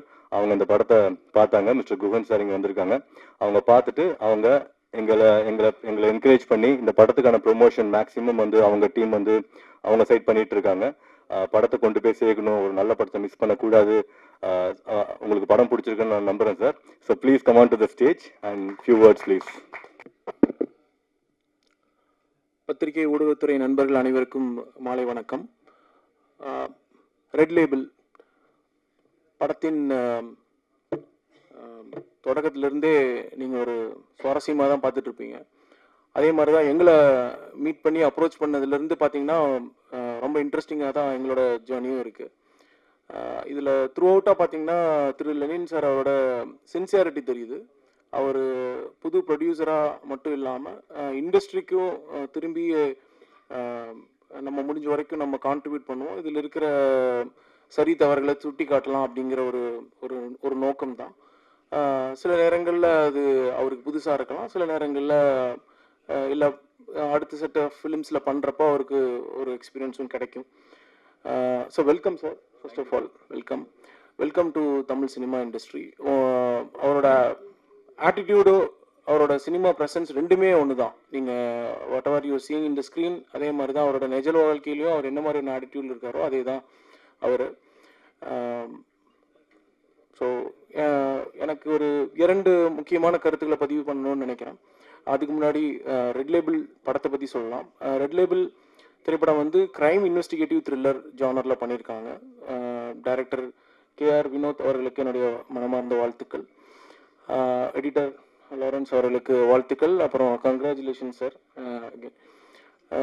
இது எப்படி ட்ராவல் பண்ணியிருக்காங்க அப்படின்னு பார்த்தீங்கன்னா, முன்னாடி அனுமோகன் சார் சொன்ன மாதிரி கதை இலாக்காவிலிருந்து ஆரம்பிச்சிருக்காங்க. கதை இலாக்காங்கிறப்பவே நம்மளுக்கு டக்குன்னு ஏவி மெய்யப்ப செட்டியாரோட ஞாபகங்கள் தான் வருது, கேட்ட ஞாபகங்கள். அவர் கதை இலாக்காவை தேர்ந்தெடுத்து அவங்க ரைட்டிங் கம்ப்ளீட் பண்ணிவிட்டு அதுக்கப்புறமா தான் வந்து காஸ்ட் அண்ட் க்ரூ டிசைட் பண்ணி போகிற ஒரு ப்ராசஸ் இருந்துச்சு. அந்த ப்ராசஸை இந்த படத்துக்கு ஃபாலோ பண்ணிருக்கிறது ரொம்ப மகிழ்ச்சிகரமாக இருக்குது. இது முன்னெடுத்து சென்ற அகைன் திரு லெனின் அவர்களுக்கு ப்ரொடியூசராக என்னோடய வாழ்த்துக்களையும் வணக்கத்தையும் தெரிவிச்சுக்கிறேன். இதனோட மியூசிக் டைரக்டர் கைலாஷ் மேனன் அவர்களுக்கு என்னுடைய வாழ்த்துக்கள். சாங்ஸ் வெரி இன்ட்ரெஸ்டிங்காக இருக்குங்க சார். படத்தோட டிஓபி சதீஷ் மெய்யப்பன் அவருக்கும் என்னுடைய வாழ்த்துக்கள். ரைட்டராகவும் பொன் பார்த்திபன் சாருக்கு இந்த நேரத்தில் என்னுடைய வணக்கத்தையும் வாழ்த்துக்களையும் தெரிவித்துக் கொள்கிறோம். காஸ்ட் அண்ட் க்ரூவில் பார்க்குறப்போ ஹீரோவா லெனின் சார், அவருக்கு வாழ்த்துக்கள். ஆக்ட்ரஸ் லீடா அஸ்மின் அவர்களுக்கு என்னுடைய வாழ்த்துக்கள். அனுமோகன் சார் வாழ்த்துக்கள் சார். முனிஷ்காந்த் சார் மற்றும் ஆர் உதயகுமார் சார் எல்லாத்துக்கும் என்னுடைய வாழ்த்துக்களை தெரிவிச்சுக்கிறேன். 2 முக்கியமான விஷயம் பேசணும்னு சொல்லி சொன்னேன். ஏன்னா இந்த மேடையே ரொம்ப இன்ட்ரெஸ்டிங்காக இருக்கு. இங்கே வந்து ஒரு சில திங்ஸை ஓப்பனாகவே பேசலாம் அப்படின்னு நினைக்கிறேன். இது வந்து கேள்வி பதில் விதமாக கொண்டு போகலாம்னு நினைக்கிறேன். இப்போது ஒரு திரைப்படம் வந்து வெற்றி பெறுவதற்கு எது காரணமாக இருக்கும், யார் ஆடியன்ஸ் அப்படின்னு சொல்லி கேட்டிங்கன்னா, இது எல்லா படத்துக்குமே இதுதான் எனக்கு நிறைய பேர் கேட்குற ஒரு கேள்வி. ஏன்னா டிஸ்ட்ரிபியூட்டராக இருக்கிறப்போ வந்து நம்ம பல திரைப்படங்களை கண்டினியூஸாக பார்த்துட்ருக்கோம். கண்டினியூஸாக ட்ரேடோட நம்பர்ஸ் எல்லாமே பார்த்துட்ருக்கோம். இந்த வாரம் என்ன படம் ஓடி இருக்குது, இந்த மாதிரி படங்களுக்கு எவ்வளோ தேட்டர் கிடச்சிருக்கு, எவ்வளோ ஸ்க்ரீன் கிடச்சிருக்கு, எந்த மாதிரியான பெர்ஃபார்மன்ஸ் இருக்குது அப்படிங்கிறதுனால ஒரு ஆப்வியஸான ஒரு கொஸ்டின் தான். நான் உங்களுக்கு எல்லாத்துக்கும் தெரிஞ்சது தான், இருந்தாலும் நான் முடிஞ்ச வரைக்கும் எனக்கு தெரிஞ்ச இன்ஃபர்மேஷன் நான் ஷேர் பண்ணணும்னு நினைக்கிறேன். ஃபிலிம்ஸோட ஃபஸ்ட்டு ஆடியன்ஸுங்கிறதே வந்து அது வந்து அப்படின்னா நம்ம இண்டஸ்ட்ரி எந்த மாதிரியான இண்டஸ்ட்ரின்னு பார்த்தீங்கன்னா, நம்ம இண்டஸ்ட்ரி ரொம்ப கிளியராக ஹீரோ டிபெண்டான இண்டஸ்ட்ரி தான். அதில் எந்த மாற்று கருத்தும் இல்லை. ஒரு ஸ்டேட் ஒரு மாதிரி இருக்குது. தமிழ்நாடு பொறுத்த வரைக்கும் ஹீரோ ட்ரிவன் இண்டஸ்ட்ரியாக இருக்குது ப்ரெசன்ட்லி. ஆனால் இது மாறுமா அப்படின்னு கேட்டிங்கன்னா, கண்டிப்பாக மாறுறதுக்குண்டான எல்லா வாய்ப்புகளும் இருக்குது. அதுக்குண்டான முன்னோட்டமாக தான் பல படங்கள் இப்போ ரீசெண்டாக ஹிட்டான ஃபிலிம்ஸ் எல்லாமே அதுக்கு ஒரு முன்னோடியாக இருக்குது. சிறையாக இருக்கட்டும், இல்லை லப்பர் பந்தாக இருக்கட்டும், இல்லை அதுக்கு முன்னாடி மெட்ராஸ் மேட்னி, இந்த மாதிரியான சிறு படங்கள் பெரிய படங்கள் இல்லாமல் எல்லா படங்களுக்குமே ஒரு வரிசையாக ஒரு அங்கீகாரம் கிடைத்து கொண்டே வருது. நான் முக்கியமாக இந்த மாதிரியான ஒரு சேஞ்சஸும் இண்டஸ்ட்ரியில் நடந்துட்டு இருக்கு. ஸோ அப்போ ஆடியன்ஸ் யார் அப்படிங்கிறத வந்து ஒரு டெஃபினட்டாக ஒரு கிளாரிட்டி இருக்குது. எந்த மாதிரியான ஏஜ் குரூப்புக்கு படம் எடுக்கிறோங்கிறது ரொம்ப முக்கியம். 15 வயசுலேருந்து 30-32 வயசு இவங்க தான் ஃபஸ்ட்டு கம் ஆடியன்ஸு. அவங்க வந்து ரொம்ப ஓப்பனாக வந்து எந்த படத்தையும் வந்து அவங்களுக்கு ஒரு அட்ராக்ஷன், ஒரு ஈகர்னஸ்க்கு தூண்டுதோ அந்த படத்துக்கு கண்டிப்பாக மிகப்பெரிய வரவேற்பு கொடுத்து அவங்க வந்து படத்துக்கு வந்து தேட்டரில் வந்து பார்ப்பாங்க.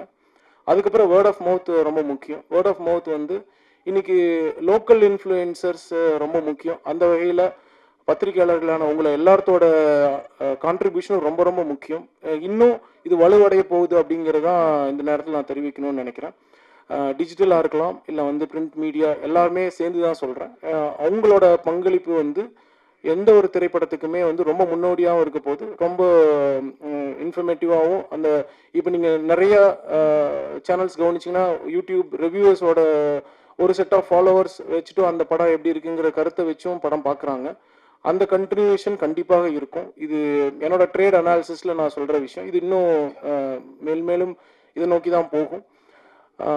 அப்போ வந்து ஒரு திரைப்படத்தினுடைய ஆடியன்ஸ் யாருன்னு பார்த்தீங்கன்னா ஹீரோ ட்ரிவன் இண்டஸ்ட்ரின்னு சொன்னேன். அப்போ வந்து முதல் ஆடியன்ஸ் வந்து கண்டிப்பாக அவங்களோட பெரிய ஹீரோனா டாப் 10 ஹீரோஸில் இருக்கிறவங்களுக்கு கண்டிப்பாக அவங்களோட ஃபேன்ஸ் தான் ஃபர்ஸ்ட் ஹீரோவாக இருப்பாங்க. அதை தாண்டி வந்து அப்போ அந்த ஹீரோவை தாண்டி வேறு யாருமே பண்ண முடியாதா அப்படின்னா அப்படிலாம் கிடையாது. கதை பேஸ்டான ஃபிலிம்ஸ் எல்லாமே ஒர்க் ஆகும். அதனால் உங்களோட கதை இலக்காவை உறுதியாக வச்சுக்கோங்க, ரொம்ப ஸ்ட்ராங்காக வச்சுக்கோங்க. இங்கே குறிப்பிட்ட மாதிரி முக்கியமான அடுத்த இம்பார்ட்டண்டான இது வந்து பாடல்கள் வரியாக இருக்கட்டும்.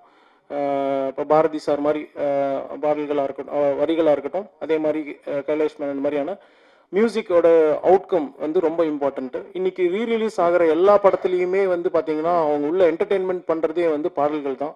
அந்த பாடல்கள் தான் வந்து உள்ள என்டர்டெயின்மெண்ட் பண்ணி அவ்வளோ தூரம் கரகோஷம் பண்ணி அவ்வளோ ஆர்ப்பாட்டம் அவ்வளோ சந்தோஷத்தை பிரதிபலிக்கிறத வந்து பாடல்கள் தான். பாடல்கள் ரொம்ப முக்கியத்துவம் வாய்ந்தது. அது வந்து ப்ரொமோஷனாகவும் ஸ்பேஸ்மெண்ட்டாகவும் உங்களுக்கு ரொம்ப இம்பார்ட்டண்ட்டு. அதனால் இந்த 2 விஷயத்தையும் முக்கியமாக கருத்தில் கொண்டு பண்ணுறப்போ ஒரு கூடுமான விரைவில் நம்ம ஒரு டார்கெட் ஆடியன்ஸ்னு சொல்லுவோம், அந்த ஆடியன்ஸை ரீச் பண்ண முடியும்.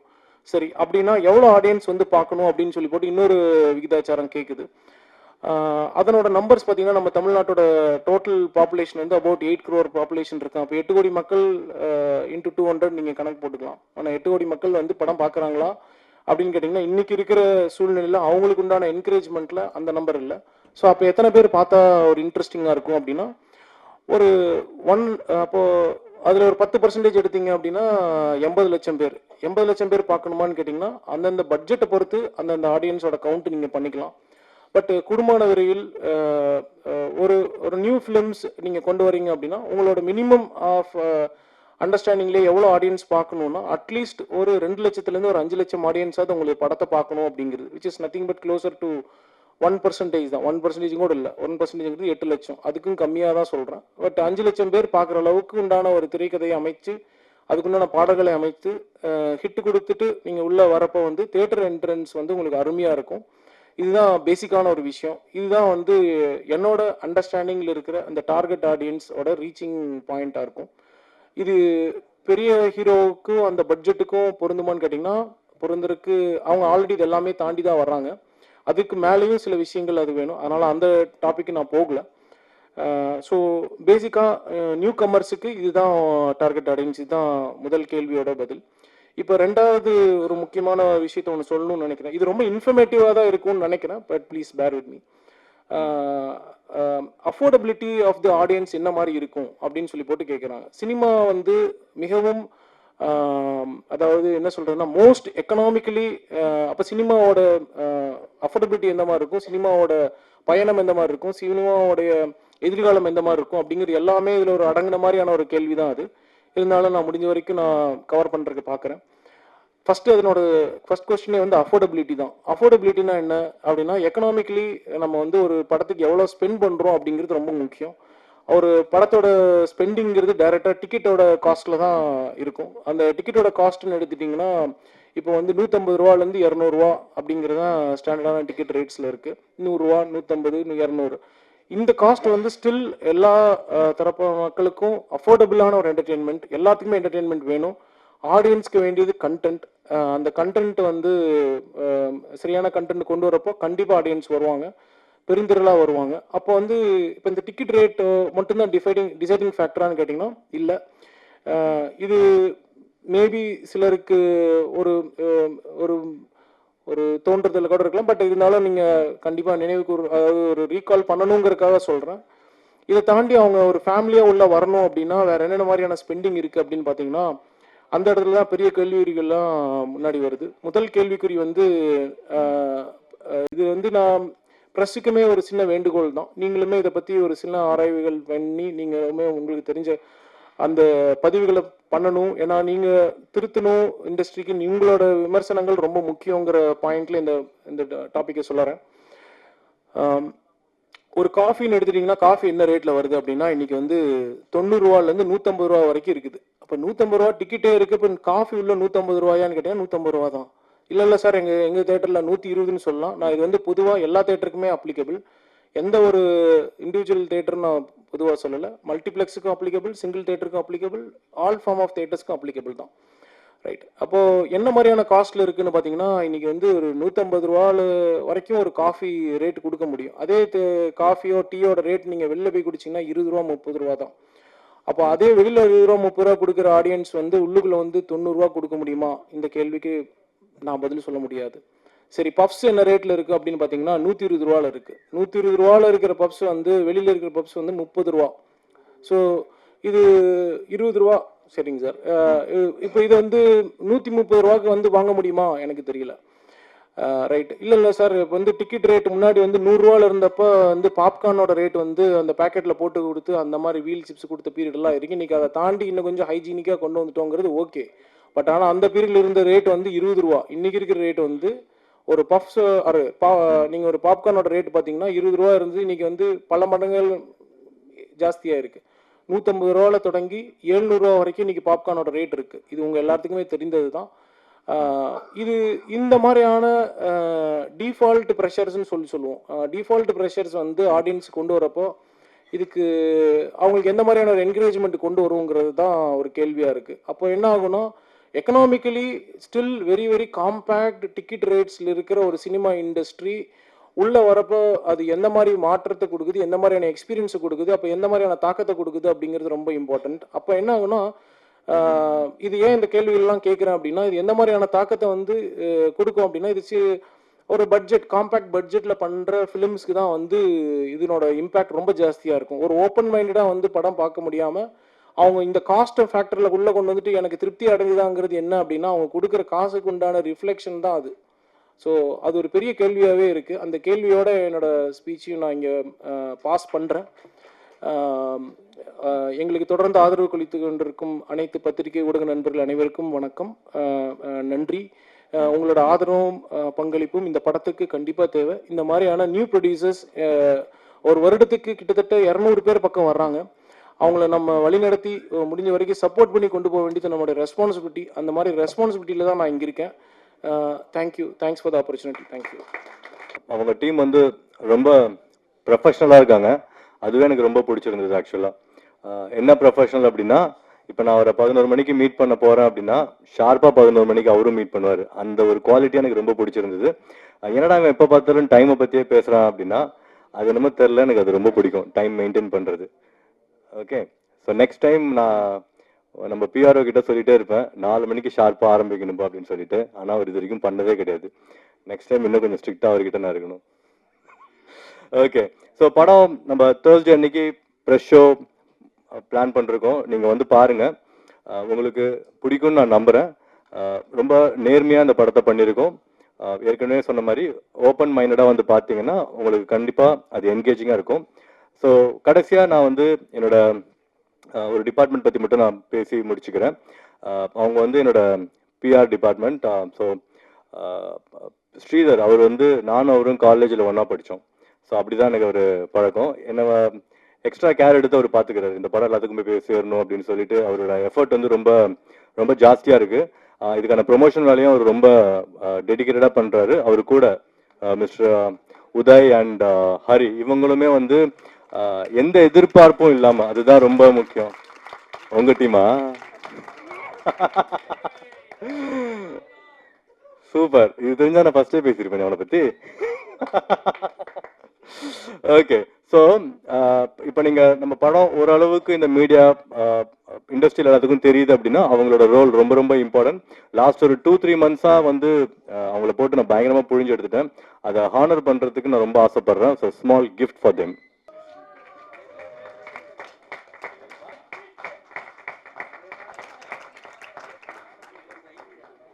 இன்னொரு 2 வருஷத்துக்கு முன்னாடினா இதுவே பெரிய காயினாக இருந்திருக்கும். தங்கம் விலை ஜாஸ்தி ஆனதுனால காயின் கொஞ்சம் சின்னதாகிடுச்சு. ஆனால் தங்கம் தானே, இந்த 3 தங்கங்கள் தான். Okay, all right. So thank you everyone. என்னோட டீம் நான் நிறைய பேர் மிஸ் பண்ணிருப்பேன். மெயினாக Anusha madam and we have Kevin sir and Sasi இருக்காரான்னு தெரியல. சசி ப்ரோ, வேற யார் வந்திருக்கீங்க அப்படின்னு தெரியல. இவங்கெல்லாம் ரொம்ப இம்பார்ட்டன்ட் ரோல் ப்ளே பண்ணிருக்காங்க. அவங்கெல்லாம் ஆல்ரெடி இண்டஸ்ட்ரியில் ரொம்ப வருஷமா இருக்காங்க. நான் பார்த்த one of the few talents கூட அவங்க. சினிமான்றது நேரம் தானே, எவ்வளோ திறமை இருந்தாலும் நேரம் அமையணும். இவங்க எல்லாத்துக்கும் அந்த நேரம் அமையும் அப்படின்றத நான் நம்புகிறேன். Thank you every one. டைரக்டர் சார்ட்ட கொடுங்க. டைரக்டர் ஆமாம். வணக்கண்ணா. வணக்கம்.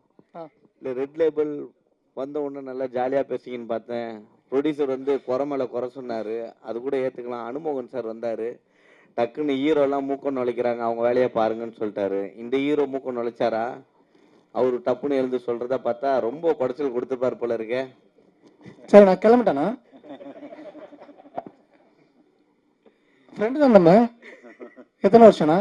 பல வருஷம். அது வேற ஸ்ட்ரைட்டாக வந்து இல்ல, அவரு சொன்னார்ல, அவருடைய வழி இருக்கும். அது வந்து ஹீரோக்கள் பண்ணாங்களா அப்படின்னு கேட்கறது ஃபர்ஸ்ட் டைரக்டர் கிட்ட இருந்து ஸ்டார்ட் பண்ணலாம் அப்படின்ட்டு தான் இருக்கு. அவருக்கும் இருக்கு, அவருக்கும். எப்படின்னா, அவர் சொன்னார்ல, நேரத்துக்கு ஆரம்பிக்கணும், எந்த விஷயமும் டைம் ஸ்டார்ட் பண்ணணும்னு இருக்குல்ல.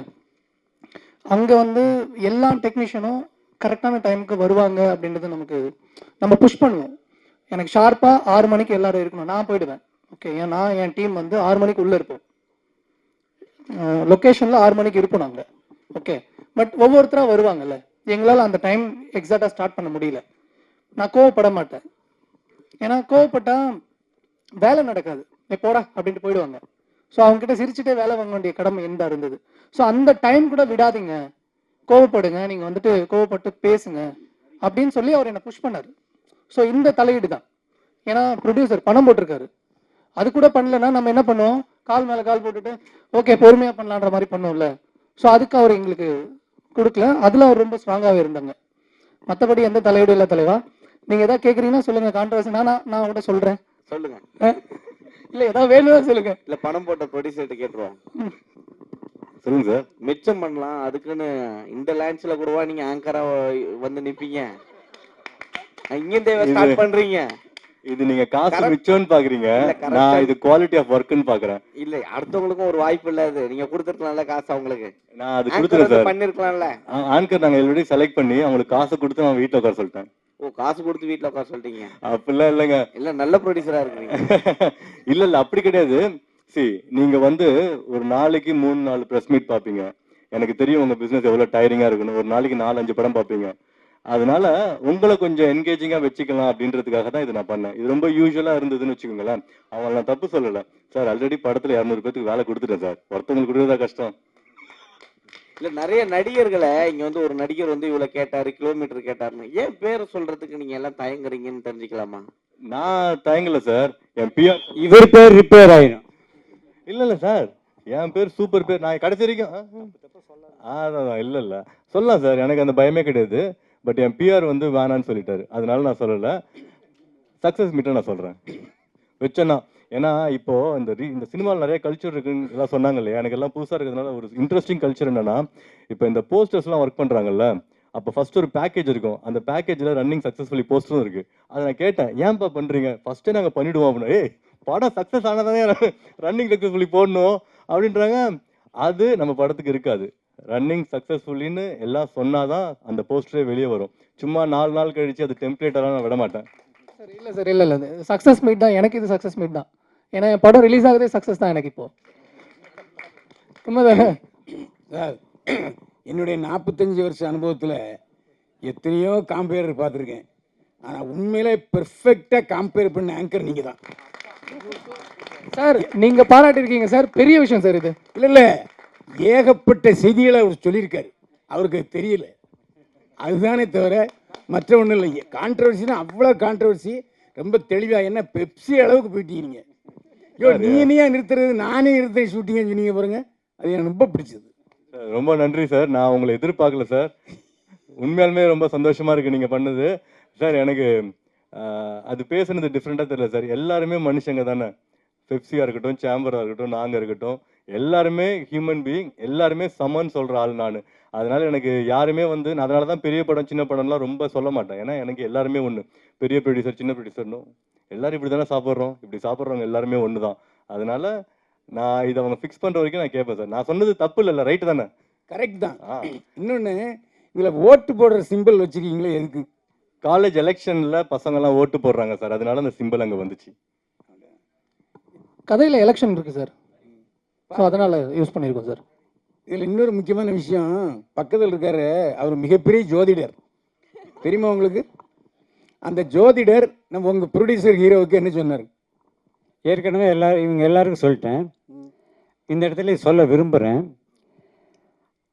அதாவது ஒரு ஆளுக்கு ஜோசியம் சொல்கிறதுங்கிறது அவருடைய தனிப்பட்ட வாழ்க்கை, அதை பற்றி சொல்ல முடியும். ஆனால் இது ஒரு யூனிட். இந்த யூனிட்டில் மெயினான ஆட்கள் இப்போ கேமராமேன் இருக்காங்க, மியூசிக் டைரக்டர் இருக்கார், டைரக்டர் இருக்கார், நடிகர் நடிகை எல்லாருமே இருக்கோம். இந்த குரூப் சேரும் பொழுதே சில பேருக்கு வந்து அப்படியானெல்லாம் கேட்க தோணும். என்னென்னா, ஒரு நல்ல விஷயம் நடக்கும் பொழுது ஒரு 100 பேர் சேர்ந்து ஒரு விஷயத்தை ஆரம்பிக்கிறாங்க, ஒரு தொழில் ஆரம்பிக்கிறாங்கன்னா அந்த தொழில் வெற்றி பெறதுக்கு காரணம் அந்த 100 பேருடைய ராசியும் கோச்சாரப்படி நல்லாவே இருக்கும். இதுதான் உண்மை. ஆனால் யாருமே ஜாதகம் ஜோசியம் பார்த்துட்டு ஒவ்வொருத்தரும் ஃபிக்ஸ் பண்ணுறது இல்லை. ஆனால் அது தானாக அமையிறது. புரிஞ்சா உங்களுக்கு? இன்னொன்று சொல்லிடுறேன், இந்த படத்தை பொறுத்த வரைக்கும் ஏன் வந்து வெற்றி பெறும் அப்படின்னா, ஃபஸ்ட்டு ஒன்று தெரிஞ்சுக்கங்க, 2026 இந்த ஆண்டு வந்து கலைத்துறை, அதுவும் சினிமா துறைக்கு மிக அருமையான ஆண்டு.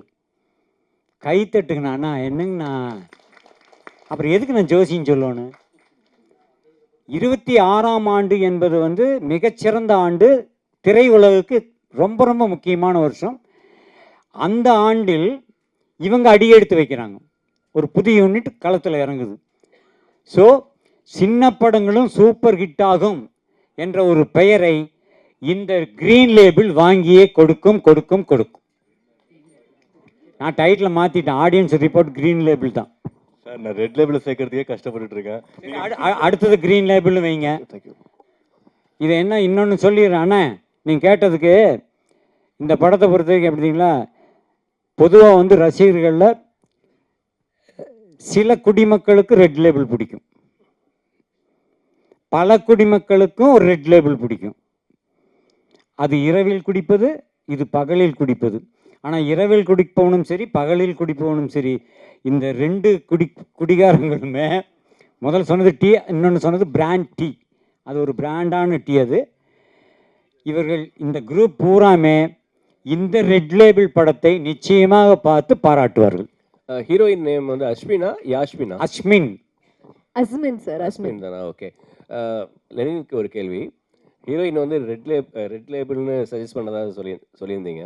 ஆக்சுவலாக நீங்கள் பேசுனதெல்லாம் வச்சு பார்க்கும்பொழுது நிறைய ரெவல்யூஷனரி விஷயங்கள்லாம் நீங்கள் பேசுனீங்க. ரெட் ரெபல்கிட்ட கூட வச்சிருக்கலாமா அப்படின்னு தோணுது. வச்சிருக்கலாம் சார். நான் பேசுனது ரெவல்யூஷன்லாம் கிடையாது சார், பேசிக். இல்லை டைட்டில் இஷ்யூஸ்லேருந்து அந்த கமிஷன், அவுட் கமிஷன்லேருந்து எல்லாமே நீங்கள் பேசுனீங்க இல்லையா? அது மட்டும் இல்லை, பாடி லாங்குவேஜ் பூராமே வந்து விஜய் பார்க்குற மாதிரியே இருந்தது. மேபி காலேஜ் எலெக்ஷன் பேஸ் பண்ணி நீங்கள் படம் எடுக்கிறீங்க. பொலிட்டிக்ஸ் ஏதாவது கனவுகள் இருக்கா? இருக்கு சார். ஓகே. 100% பாலிடிக்ஸ் வரணும் அப்படின்றதுக்காக தான் நான் படமே வந்திருக்கேன். ஓ சூப்பர். இப்போ பிஃபோர் 2026 பாசிபிலிட்டிஸ் இருக்கா? இல்லை சார், ஆக்சுவலாக அந்த படம் போன வருஷம் முடிஞ்சிருந்ததுன்னா வாய்ப்பு இருந்திருக்கு. பட் அகைன் பொலிட்டிக்கல் பார்ட்டி அப்படிலாம் கிடையாது. ஒரு சின்ன ஏரியாவில் ஏதாவது பண்ணணும்னு ஒரு இன்ட்ரெஸ்ட் இருக்குது சார். நான் ஒரு அட்வொகேட்டும் கூட. அதனால் வந்து ஒரு ரொம்ப ஃபேன்சியாக இல்லாமல் ஒரு சின்ன ஏரியாவில் ஏதாவது சம்திங் நம்மளால் முடிஞ்சது பண்ணணும். ஓகேங்களா? அதனால் அது இன்ட்ரெஸ்ட் இருக்குது. அகராஜ் வாழ்த்துக்கள். Thank you sir. இண்டஸ்ட்ரி மாறும்னு சொல்கிறேங்க இந்த வருஷம். பொலிட்டிக்கல் மாறுமா? விஜய் சார் அரசியல் வராரு, பொலிட்டிக்கல் மாறினா எனக்கு கொஞ்சம் இதாக இருக்கும். நிச்சயமாக மாற்றம் வரும். ஆனால் நீங்கள் நினைக்கிறது நடக்காது. அப்போ விஜய் சார் வாய்ப்பு. நீங்கள் எதை வச்சு கேட்கணும் தெரியுது, அது நடக்காது. ஓகே சார், நிச்சயமாக நடக்காது. அதாவது மாறுதல்கள் வரும் என்பது, இப்போ நான் ஒன்று நினைப்பேன் நடக்காது, இவர் ஒன்று நினைப்பேன் நடக்காது, அவங்க ஒன்று நினைப்பேன் நடக்காது. ஆனால் ஏதாவது ஒன்று நடக்குமில்ல, அந்த நடக்கிறது நல்லதாகவே நடக்கும். ஆனால் இன்றைய சூழ்நிலையில் எல்லாரும் அப்படியே ஓஹோன்னு எந்த பத்திரிக்கை எந்த யூடியூப் சேனல் எடுத்தாலும் ஒருத்தரையே சலாம் போட்டு பேசிக்கிட்டே இருக்காங்க. அது நடக்கவே நடக்காது. ஆப்பு சரியான ஆப்பு. கதாசிரியர் சார், ஆ கதாசிரியர் சார், காலேஜில் கொலை உண்மை கதையா? உண்மை கதையெல்லாம் கிடையாது சார், கற்பனை கதை தான் அது.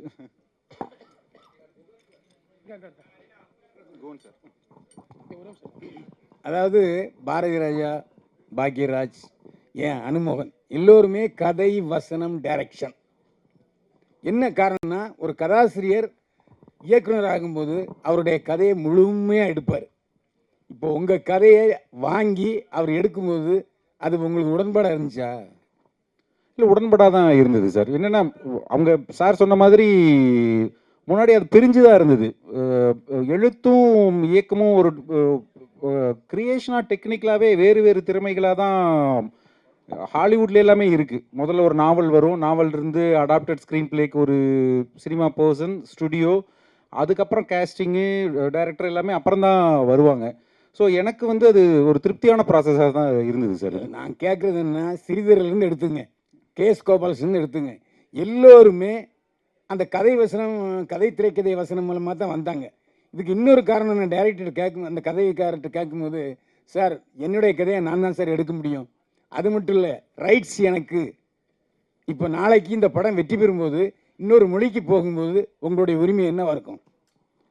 நீங்கள் முதல் சொன்னீங்களே என் கதை நான் எடுக்கணுங்கிறத விட ரெண்டாவது சொன்னீங்களே சார், அந்த ரைட்ஸ் எனக்குங்கிற பிரச்சனை தான் நிறைய பேர் அதுக்குள்ளே அந்த கதை, திரைக்கதை, வசனம், இயக்கம்னே வந்துச்சு. கலைஞர் அவர்கள் எழுதும்போது, அண்ணாதுரை அவர்கள் எழுதும்போது, ஈவன் பாக்யராஜ் சார் பிகினிங்கில் நிறைய கதைகள்லாம் கொடுத்து அப்புறம் தான் இயக்கத்துக்கு வந்தார். ப்ராசஸாகவே வந்து ஒரு டைரக்டர் தான் கதை எழுதணுங்கிறது கிடையாது சார். கதை, திரைக்கதை இன்னொருத்தருதாகவும் டைரக்டராக இன்னொருத்தரும் இருக்கிறது தான் ஆக்சுவல் ப்ராசஸ்.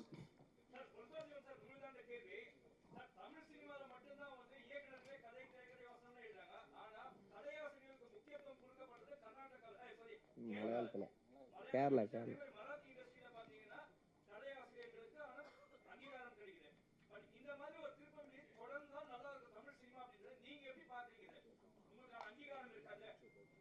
இல்லை, இதுதான் முதல் இப்போ தான் நான் கதை, திரைக்கதை எழுதி கொடுத்துருக்கேன். ஆக்சுவலாக இது ஒரு ஆரோக்கியமான ஒரு இதுவாக இருக்கும். வேறு வேறு தளங்கள்லேருந்து கதைகளோட ஆட்கள் வருவாங்க, வித்தியாசமான சினிமாக்கள் வரும். மலையாளம் இண்டஸ்ட்ரி, ஈவன் தெலுங்குலேயும் நிறையா அந்த மாதிரி ரைட்டர்ஸ்க்கான இது இருக்குது. தமிழில் நிஜமாலுமே கொஞ்சம் குறைவாக தான் இருக்குது. கண்டென்ட் ட்ரிவன் ஃபிலிம் வேணும்னா நீங்கள் நிறையா ரைட்டர்ஸ்க்கு கிட்ட நிறையா ரைட்டர்ஸும் உள்ளே வருவாங்க. நிறைய பேர் காத்துட்ருக்குறாங்க கதைகள் வச்சுக்கிட்டு. அவங்க எல்லாருமே அசிஸ்டன்ட் டைரக்டராக இருந்து டெக்னிக்கல் குவாலிட்டி தான் கற்றுக்கிட்டு வர முடியாத, எழுத்து மட்டுமே வர்ற ஆட்களும் இருக்கிறாங்க. சில பேர் பிரமாதமாக படம் எடுப்பாங்க, அவங்களுக்கு வந்து ஒரு எழுத்தாளர் தேவைப்படும். இது நிஜமாலுமே 2 விதமான டேலண்ட்டு. இண்டிவிஜுவல் ரைட்டர்ஸ் வர்றது இண்டஸ்ட்ரிக்கு, அதுவும் ஒரு கண்டென்ட் தேவைங்கும் போது ரொம்ப தேவையான சமாச்சாரம் தான் நான் நினைக்கிறேன் சார்.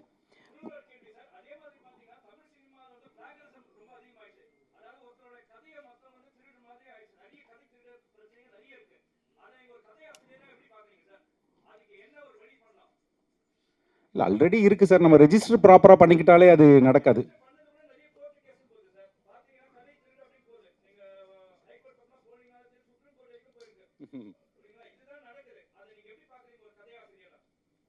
இல்லை, கதை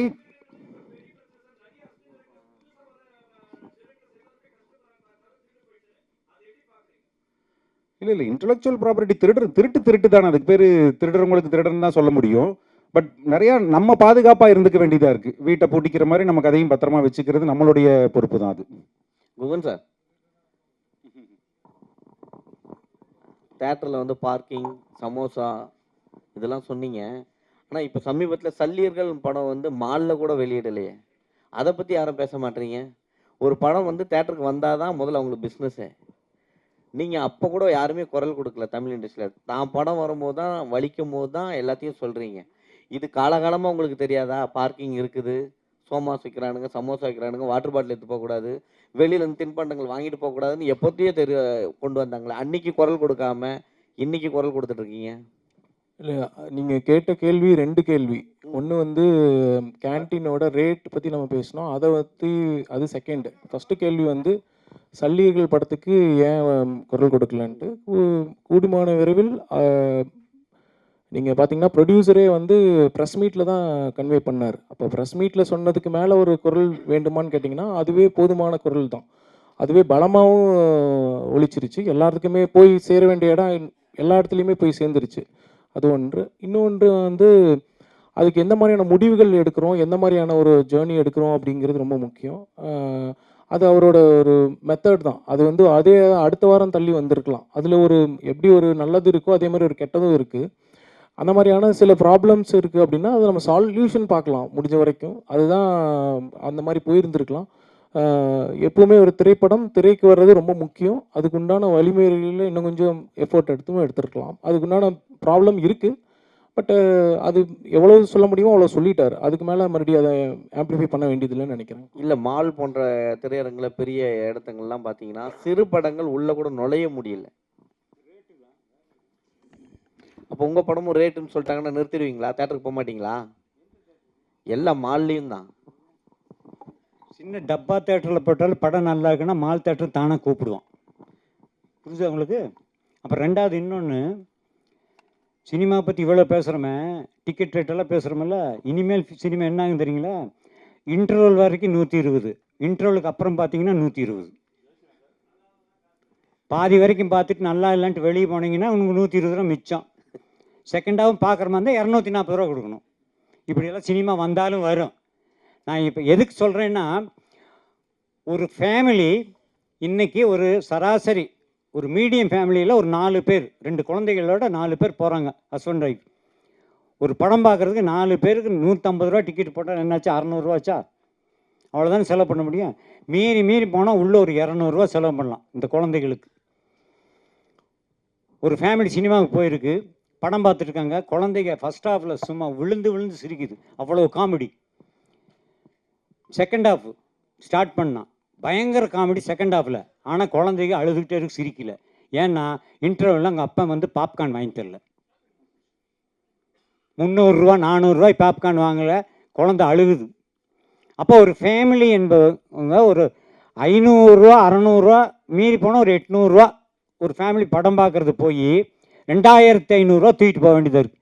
எப்படி தேட்டருக்கு வருவாங்க? ஃபஸ்ட்டு ரீசனே சார் தேட்டர் க்ரௌடு. அதுக்கு முதல் காரணமே இந்த தேட்டரில் வந்து ரேட்டை குறைக்கணும், காஃபி டீலிருந்து. நான் சொல்கிறது அதுதான். இதுக்கு வந்து எந்த தயாரிப்பாளர்களோ எந்த தேட்டருக்காரங்களோ அதுக்கு வந்து இது எடுக்கிறதே இல்லை, ஒரு முயற்சி எடுப்பதே கிடையாது. ஏன் அதே காப்பி தானே வெளியே குடிக்கிற 30 ரூபா காப்பி தானே அவனும் கொடுக்குறான், அப்புறம் எதுக்கு? புரிஞ்சுதா உங்களுக்கு? ஸோ தியேட்டருக்கு பப்ளிக் வராத முதல் காரணமே இந்த தியேட்டர் தான் சார். அந்த படம்லாம் அப்புறம் சார் இங்க பாருங்க, ஆடியன்ஸ் வந்து எல்லா மூவியும் பார்க்குறாங்க. மெயினாக வந்து இந்த ரீலீஸ் மூவி இருக்கு பார்த்தீங்களா, மங்காட்டான்னு சொல்லக்கூடிய மூவி, அதால கில்லின்னு சொல்லக்கூடிய மூவி 4 வாரம் ஹவுஸ்ஃபுல்லாக போயிட்டு இருக்கு சார். எல்லா தேட்டர்லையுமே வந்து முக்காவாசி தேட்டரில் ஆடியன்ஸ் வந்து இது பண்ணுறாங்க. ஆடியன்ஸ் கிட்ட கேட்கும் போது இப்போ உள்ள மூவியோட கிளாரிட்டி ஒர்த்தா இல்லை, அப்போ உள்ள மூவி கிளாரிட்டி ஒர்த்தா இருந்துச்சுன்னு ஆடியன்ஸோட ஃபீட்பேக் சொல்கிறாங்க. நீங்களே செக் பண்ணிக்கலாம். மங்காட்டாவோட படையப்பா படங்கோட சார் வந்து 50 கோடி கலெக்ட் பண்ணுச்சு. ஆமா, ஓடிச்சு. ரிலீஸ் 60 கோடி கலெக்ட் பண்ணி. என்ன மக்கள் வந்து தியேட்டருக்கு வரதா செய்யறாங்க, பாப்கார்ன் ரேட்டுக்காக மக்கள் தியேட்டருக்கு வராம இல்லவே. ஐயோ, நான் சொல்றது உங்களுக்கு புரியல சாமி. 500 ரூபா தான் செலவு பண்ண முடியுங்கிற வர்றதில்ல. அப்படியா இல்ல சார், 2000 ரூபாய் கூட எல்லாரும் வாங்குறாங்க சார். அது நீங்க நினைச்சிட்டு இருக்கீங்க அப்படின்னு. படத்தோட குவாலிட்டி நல்லா இல்லன்னு சொல்றாங்க. ஒரு அதெல்லாம் கிடையாது. மிடில் கிளாஸ் எல்லா படம் பார்க்குற ரசிகர் நிறைய பேர் இருக்காங்க. இந்த ரசிகர் படமே பார்க்கணும் கிடையாது. சினிமா ரசிகர்கள் என்பதே சகல படங்களை பார்க்குறோம் நிறைய பேர் இருக்காங்க. பர்டிகுலர் ரசிகர்களை விட பொதுவாக சினிமாவை ரசிக்கும் ரசிகர்கள் தமிழ்நாட்டில் அதிகம். எல்லா படத்தையும் பார்ப்பாங்க, அவங்க தான் அதிகம். அவங்க ஏன் உள்ளே வர்றதில்லை? நான் சொல்கிறது குறிப்பாக ஃபேமிலியோடு ஏன் வர்றதில்லை? ஃபஸ்ட்டு ரீசன் 4 மடங்கு செலவு. அவங்களால முடியாது. நான் வந்து இன்றைக்கி வந்து ஒரு 4 படம் ரிலீஸ் ஆகுதுன்னா எனக்கு 4 படத்துக்கு 600 ரூபா செலவாகுதுன்னா 4 படத்தையும் பார்ப்பேன். நான் ஒவ்வொரு தடவை படம் போகும்போது 1000 ரூபா செலவு 4 படம் பார்க்க முடியாது என்னுடைய வருமானத்துக்கு. நீங்கள் அதை யோசிக்கணும். அதுதான் உண்மை. தியேட்டருக்கு க்ரௌடு வரும்னா உள்ள நுழைஞ்சோன்னே அவங்க ஏதாவது ஸ்நாக்ஸ் ஏதாவது சாப்பிட்ணும், காஃபி கீஃபி சாப்பிட்ணுன்னா அந்த ரேட்டை குறைங்க, ஆட்டோமேட்டிக்காக உள்ளே வருவான். அந்த கொடுக்குற 150 ரூபாய்க்கு எந்த படமும் குறைய இருக்காது. அதெல்லாம் சும்மா ஏன் வர்றதில்லைங்கிறது தான் ரீசன் சொல்கிறேன். காஸ்ட்டு வந்து உள்ளே விற்கிற பொருட்களுடைய விலை வந்து ரொம்ப ஓவர் டிக்கெட்டை விட. அதனால தான் ஃபேமிலியாக வர்றதில்லை. ஜாலியாக போகிறவன் போவான், 500 600 செலவு பண்ணுறவன் உள்ள தேட்டருக்குள்ளே போவான், எல்லா படத்துக்கும் போவான். ஆனால் சராசரி ஒரு ஏழைபாளையம் கூட ஒரு தேட்டரில் வந்து படம் பார்க்கணுன்னா இந்த டிக்கெட் ரேட்டுக்கு நிச்சயமாக வருவாங்க. உள்ளே வந்து சாப்பிட்ற பொருள்னாலே வர்றதில்லை.